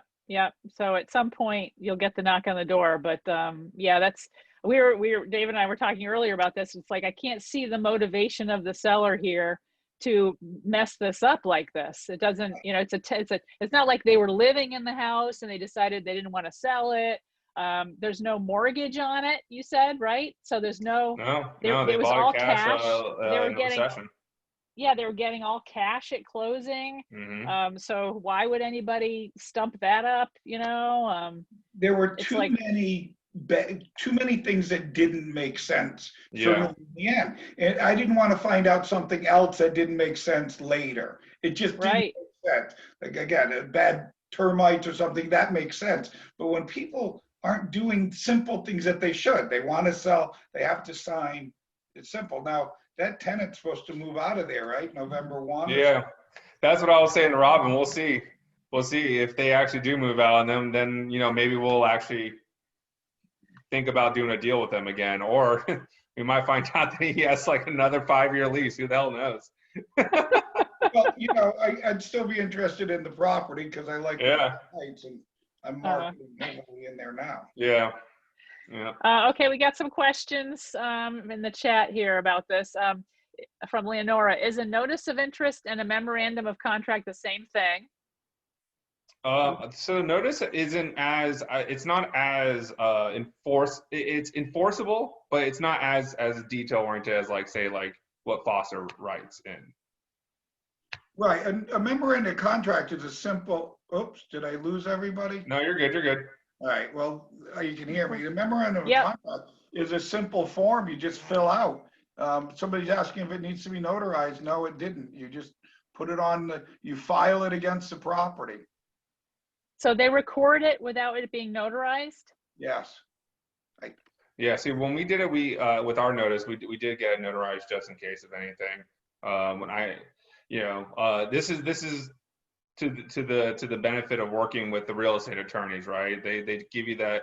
I don't have the experience that Foster does. This was actually my first time ever doing this in terms of a notice of interest. So I asked, even if she's a trustee, I was like, Hope, like, should we make sure that we get this at least notarized or anything? She's like, more times than not, but you know, it can't ever hurt to do it. There's also another layer here. Like David and I will be doing business down the road. Mm-hmm. Yeah. He has the actual contract, but he assigned his rights and interests to me, and it gets kind of mucky. So I didn't want to. At the end, I didn't want to end up fighting it out with David in the end. Hopefully he gets the property, sells it to me. We live happily ever after, instead of, you know, oh, there's that guy that we fight with on a property. And that's after many years of doing business. That's just how I like to do business. Yeah. Not be as cutthroat. So what made it easier to get it notarized, David, was that Hope was the trustee, so she was the one signing that, correct? She could not actually. That was a conflict of interest. She could not get it notarized. She could just give you the advice to get it notarized. We went to I think either a bank or another title company that we use to just get it notarized, just to make sure. Oh no, but whose signatures were notarized? The notary, mine, and then a second witness. So the sellers didn't sign it? For the notice of interest, no, it has nothing to do with them. It's against them. Yeah. They're the bad guys in this. They're the ones who are getting noticed that the they don't have to sign it. What we recorded was the contract we have with the land trust company, and then the notice. Oh, so you recorded the contract, which is not a FAR bar, right? It is. No, it is a FAR bar. Okay, so what about the part for of it everything that we do in the state of Florida, we use FAR bar contracts just to give it that next level of punch. So the part about it that says that you can't record this? Well, yes, but if they are not doing their part on the deal, we can get it recorded. Okay. Interesting. You might want to slap another memorandum behind that. I don't know what your legal advice was, but that's why we do a memorandum of contract to put notice that there was an unfulfilled contract hanging in the wind, rather because the FAR bar says you can't record it. So once again, that's why I was speaking with Hope Richards about it. Yeah. But the good part about this too is that Hope will have knowledge of this being sold. And she knows clearly she knows you're involved. So that's another layer of protection for you to know what's happening with it. Okay, we have a couple more questions. Is Foster still around? Yep. Okay. I had a page over your face. Okay. Foster, did you give a deposit? If so, what happened to it when the seller failed to appear at closing? Do you think the seller was hoping you'd get cold feet and not fulfill the contract after contingency days were over? Yeah, that's what I thought it was.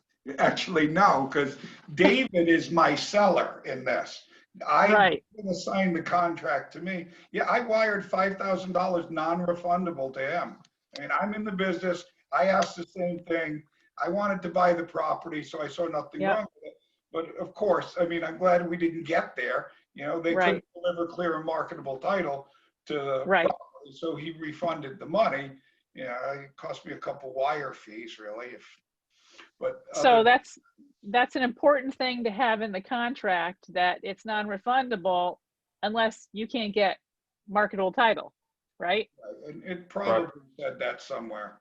Yeah. The detail. I probably read something like that. But also, David and I work in a small world, and I have a lot of respect for David. I mean, I really Yes. do the Right. right thing. I might Yeah. not have been so quick to wire money or something with somebody I didn't know, or I've seen him operate. David, what have you been in 4 years now or so, maybe, Mhm. at least that I've known you. And you hear things about people that you trust, and that's what builds our community. People you can work with and trust to do the right thing. Right. The Yeah. reason I asked it, the reason I stated it that way or asked it that way is because I know of somebody, not a CFRI member, who gave a non-refundable deposit to somebody and nothing happened. The closing didn't happen, but guess what? That wholesaler kept the non-refundable money anyway.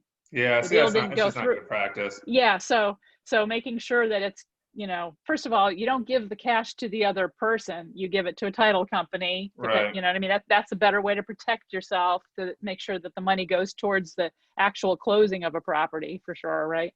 But yeah, just because, Yeah. be careful out there. Yeah. Yeah, I mean, this kind of deal really resonates with going with what your gut instincts really should be.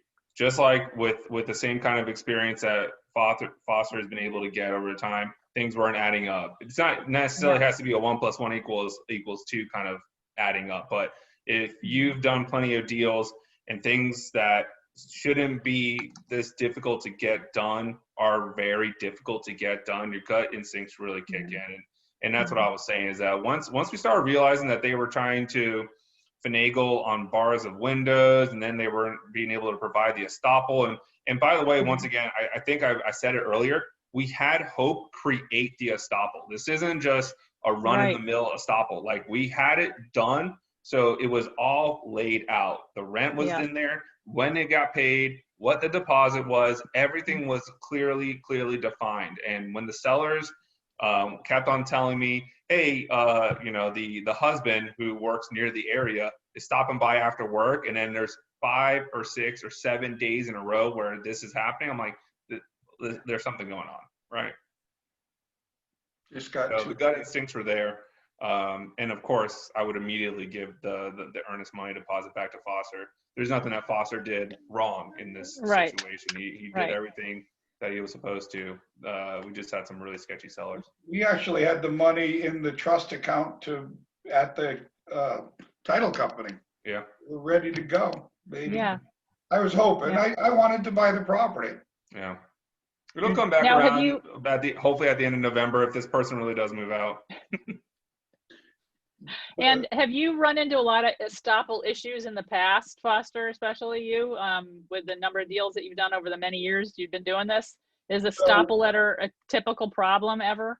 No, it's not a problem. It's just something you learn later on after you go and you come to find out when your tenant moves out. Now you're writing a check for a deposit that they put up, or things happen. So it's a knowledge. It's a cumulative knowledge that you get estoppels when you buy houses with people in them, whether they're even sometimes with carryovers for a few days, or at least you make some sort of agreement there.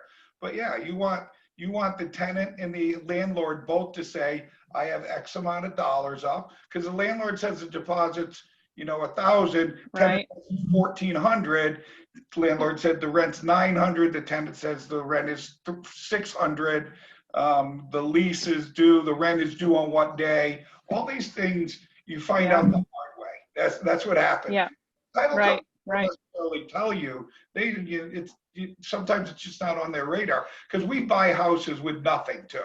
This deal could have been, there is no estoppel, they aren't paying rent, there is no lease. There's those deals come along too for us. Yeah. Yeah. But this wasn't.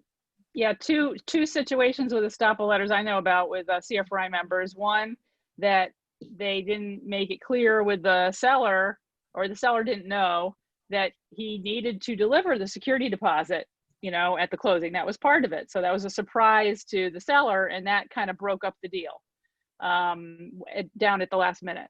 And then another one, he was the buyer and he didn't ask for it, and the title company never brought it up. So he never asked for the $4,000 security deposit when he bought the property, and then yada yada, when the tenant moved out, it was his responsibility to follow the rules of how you give back security deposits, because he had already bought the property and, you know, didn't know that he needed to be the one to ask for that. Not all title companies are going to catch that. Yep. Because not all properties have tenants. I mean, how many closings do they do every day where there is not a tenant in the house? Right. You know, so you got to be watching it yourself. Beware of that you need to, that's the tenant's money, and you're now responsible for it as the new owner to provide it to them in whatever way when they move out. Do we have any other questions from anybody about any stuff? Okay, Don asks, Don asks, is it best practice to always put a deposit into escrow with a title company when working with wholesalers? If the wholesaler wants it paid directly to them, would you pass on the deal? Yeah, we never collect it, like put it into like our actual, like our bank account. It's a very, very bad practice. Always title. Mm-hmm. You know, I don't know about that too, because if I have a couple of $1,000 up, just because my buyer puts it into escrow, it has nothing to do with my money up. If they don't perform, then I lose my deposit wholesaling. That's why wholesalers take it directly. And it's a big question. All questions are big. Mm-hmm. But in this market, how bad do you want the house? There's going to be somebody else that will do right to the wholesaler. And if I don't know them, I wouldn't be so quick about it. But right, that makes the big difference. Knowing the other person and doing a lot of business with them makes a difference, clearly. But in that situation before, if there was no clear title and you had given $2,000 to somebody that you couldn't trust or didn't know that you couldn't trust, you're not assured that you're going to get that money back if the deal doesn't close. So I never take deposits in my bank account because I'm licensed real estate broker. And if there's anything that can get you in trouble, it's escrow accounts and deposits. So for me, it's not worth it. But I just wanted to get a bigger picture to that answer. Yeah, thank you. Before Sandra leaves, we want to have her, again, introduce her class. If anybody missed it, that her class is coming up October 17th. Tax deeds. Right, Sandra? Hello, yes, I have a class coming up on the 17th, which is a Saturday. And we're going to be doing it all over the internet, so you don't have to leave your house or anything like that. And CFRI saves on, you know, paying for coffee and lunch, right? But we are going to take a lunch break for like 30 minutes or something like that. But the class is on buying properties at the tax deed sale, buying tax liens, and also being able to buy the properties, much like you heard them talking about earlier, that are delinquent and haven't quite gone to the sale yet, whether they're scheduled or not, how to buy them before the sale.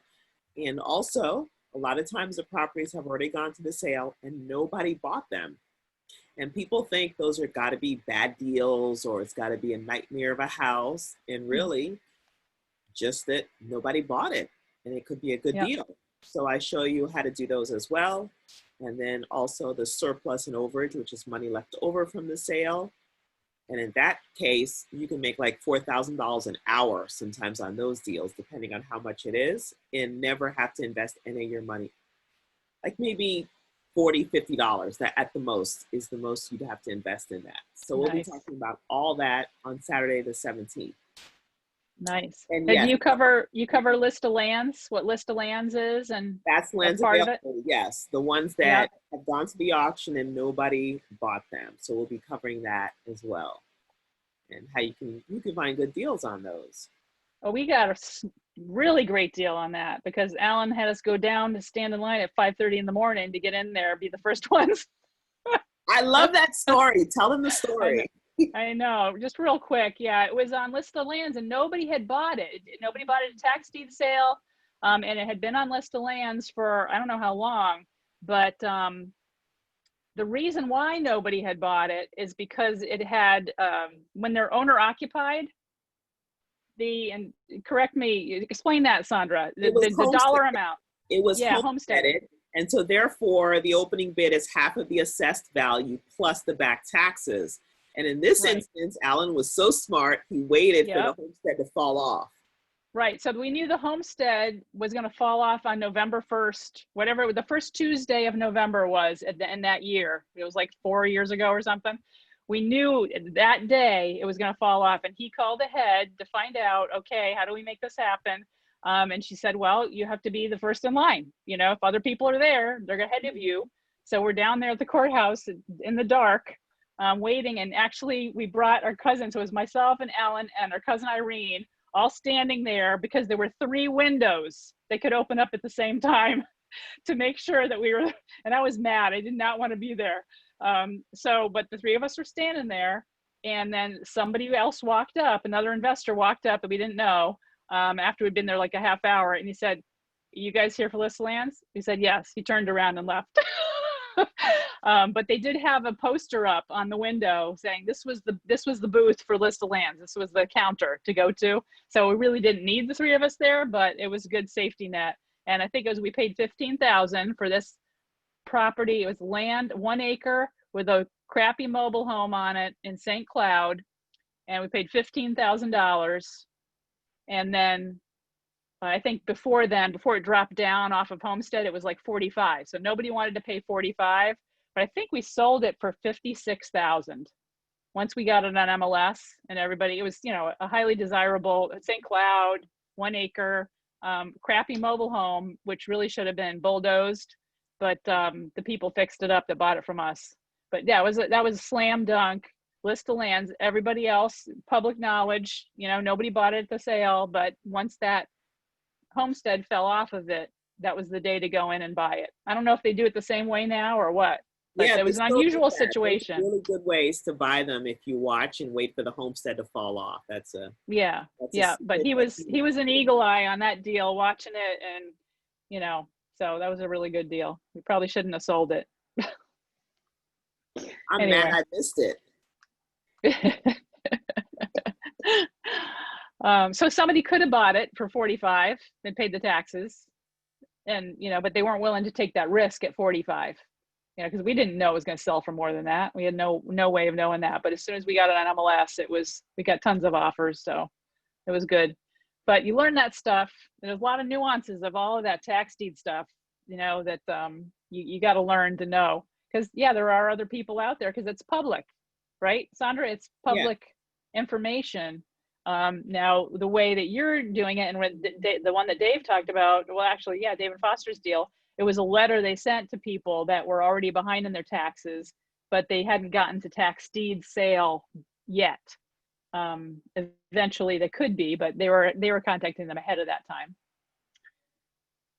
Okay. Anything else, Sandra, on your class, except that everybody needs to sign up? No, that's about it. I had mentioned to Buffy before, and I don't have it confirmed yet, that we're efforting getting an attorney to talk about marketable title for about an hour and answer questions. So we may end up having an attorney on there as well, but I'm not sure about that. Because one of the things about the tax deed stuff is you don't get clear title to resell it quickly, right? No, you do not get clear title. You got to work on it. I call it rehab on the title. Just like you're willing to do rehab on houses, it's just rehab on the title. Just make sure it's not going to cost you too much to get the stuff cleaned off, and you could totally do it. Yeah, and there are some investors that will buy it from you without cleaning the title, right? Exactly. But like in that St. Cloud lot, that's what held up the St. Cloud lot, is that we needed to pay to get that title cleared and wait. I think it was 9 weeks it took us to get that done, and we had to pay $2,200, something like that, to make sure that no prior owners or anybody that had claim to it could come forward and mess up the title. Okay, any other questions from anybody? Because we're gonna end pretty soon. So while you got investors on the line, anybody have any other questions? How long do you actually have to wait after a tax deed sale happens to be able to resell it? If you buy it, most title companies are going to be okay with issuing title insurance if you wait about 2 or 3 years after you bought it, because at that point they don't expect anybody to challenge it. Yeah, I've been told 4, and I don't exactly remember in this long drift of always learning and misinformation where I heard 4 years, but I've always kind of had that in my head. So I just want to confirm that like it wasn't just. I don't remember it being 4. I think Yeah. it could be Okay. like 3, but hey, I could be mistaken. Hey, once again, I'm just confirming that maybe I was crazy. I'm just making sure. Yeah, it's a good technique if you're a landlord, for example. Like you plan on holding the property and renting it out, Yeah. and you don't plan on selling it. So don't bother spending the money to get the title cleared, and just wait a couple of years and then just get title insurance. But refinancing, if you ever thought of getting a loan on it. Yeah, if you need a loan on it, and there are 3 other techniques you can use. So you're going to have to get the title cleared. Mm-hmm. For a while, there was some title companies that were actually issuing a high premium title insurance on it a few years ago. Is that still the case, that you can get some sort of, it's not cheap? Well, there are title companies now that have started offering a certification of some sort. Is that what you're talking about? Maybe. I didn't do it, but I knew, where title insurance costs $500, it was $2,500. Yeah, this particular one, it's not all the title companies that do it. It's a specific company that will do it. They'll do the homework and make sure. It's kind of like a non-judicial route of doing a quiet title. So it's a non-judicial way of making sure that there's no other problems on it. And if you pay them a fee, they will guarantee nothing is going on with the title, and the title company is willing to insure based on their guarantee. Mm-hmm. But a title search, of course, is very helpful in this case of tax. Yeah, they run the title search. They do the same thing that basically the judge and the attorney would ask for during a quiet title, maybe even a step further, just to make sure, because they're covering their butts. Because if anything goes wrong, they have now put themselves in the hot seat, and they'll cover any expenses that come up related to the title if there's an issue. So that's why the title company is willing to issue title insurance. One of the best deals I ever did was a tax deed. I bought a TV antenna out in Christmas. Because they only have to mail to the last known address, and those things, they sell them and transfer title so much, the people that owned it had no idea they weren't paying taxes on it. They made like $60,000 on that deal. That was a good one. Wow. You sold it right away after you bought it? Oh, no, the people that owned it didn't want to let it go either. So I did a couple of these things in commercial properties, and we kind of ransomed them back to the owners. We didn't go for full retail, but we did sell it back to them for enough that it stung a little bit. But, they agreed to drop their court case. We agreed on a number and bought it back. They bought it back from us. And I think it was. I can't imagine you holding something ransom. Busted. We didn't go and sell it. We were waiting for them to just buy it back. We had to help convince them. And did they own the neighboring property or something, and somehow that was split so that they forgot to pay that, or like how did that? Likely, because it happened to me. The same people that I bought this TV antenna out of Miami with partnered on it because it was $1 million or $600,000. They own a whole bunch of them, and they weren't paying attention. They own 20 antennas or 100 properties, and they just didn't realize they didn't pay on it. And then about 3 months later, I owned a house I owned 4 units on the corner of Robinson and Fern Creek, and we got a phone call from the same guys. They say, "Hey, how'd you like owning that house on that apartment on Fern Creek?" I said, "What do you mean, how did we like it?" And we just bought it at tax sale. We had the same thing happen to us. When the title company closed it, they put all the wrong addresses on the closing documents indeed, so they were mailing to someone else, and we never know. We bought it to tear it down and build newer condos or something. But anyway, it's a fun business, the tax deed business. So what happened with that?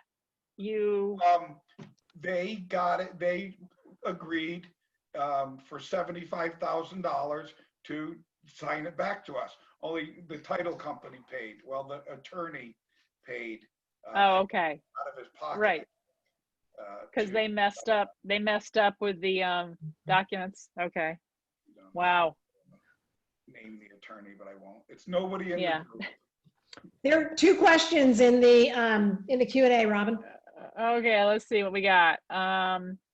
Sandra, are you buying, this is from Dawn. Sandra, are you buying properties with unpaid taxes to hold and rent them, or can you also wholesale or flip? I'm not understanding the title insurance issues as related to tax deeds. Okay, so I do it either way. Some I hold, some I flip. And, you know, some of them, if I buy them before the auction happens, I can wholesale that one out. So the title issue is that no title company is going to give you title insurance if you buy it directly from the tax deed sale. So you have to do a little bit of rehab on the title. So it's basically, most people will do a court case called a quiet title. It's basically filling out paperwork and have your attorney turn it into the courthouse.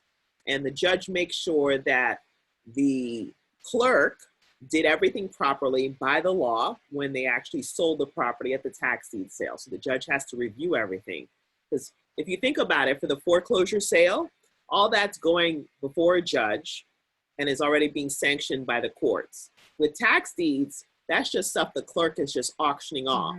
So it actually has to now go before a judge when you're doing the quiet title and make sure everything was okay. And it's also a way of extinguishing any objections or property rights that the previous owner may have had. So they can never come back and say there was an issue or problem going on with the title. So quiet title is a way of cleaning up the title so that you can get title insurance. And then there's the tax deed certification is another way of doing it, but you don't have to go through the courthouse, but it's done faster. And then, like they mentioned earlier, you can also just hold on to the property for a few years, 3 years, and then you get to, then most title companies are going to give you title insurance. And there's a fourth way too, but we'll discuss that all in the class on Saturday the 17th. And I think we had one other question. Mari asked, what was the name of the website? List the land. Oh, I called it List of Lands, but it's not a website, I don't think.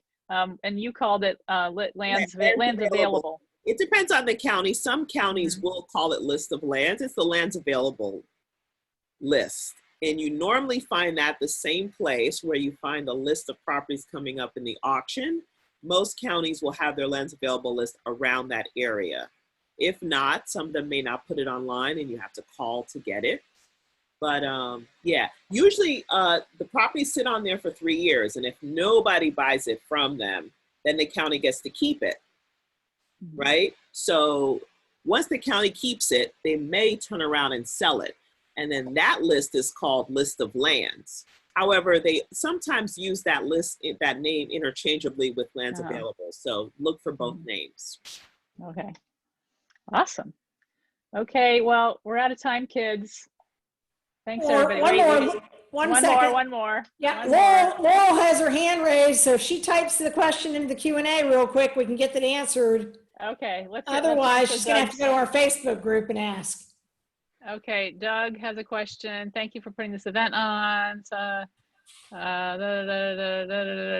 there a question here? Oh, he's looking for wholesale deals. Post it, Doug. Post it on the Facebook members only page for sure. Whatever you're looking for. Thank you. Okay. So Kate has her hand up too, but they're not paying attention. You got to type your question in the Q&A. You have to type your question in the Q&A part if you want us to read it out, because it's on a webinar tonight, so we're not making live. We're not opening microphone. No opening the microphone. Okay, put your question in the Q&A. Sometimes I don't know if they're on their phones, if it's hard to find that, or they don't know how to do it. Oh, where'd it go? Dawn says thank you to panelists. Thank you, everybody. Thank you. Okay, no new questions, I guess. Nope. So ask it on our Facebook page. Yep. Go to the Facebook page. Thank you, Sandra. Thank you, everybody else who participated. Thank you, Buffy, for keeping this all together. Man, this is great. This is great. Awesome. Robin. Awesome job. Good night, everybody. Thank you, Robin, for taking care of everything. Thank you. Yeah. Thank you, Robin, and thank you, Buffy. Thanks, everybody, for the scary stories. Post, Good some more night. post your scary stories on the Facebook page, too, if you have more. Yep. Bye. Good night. Bye.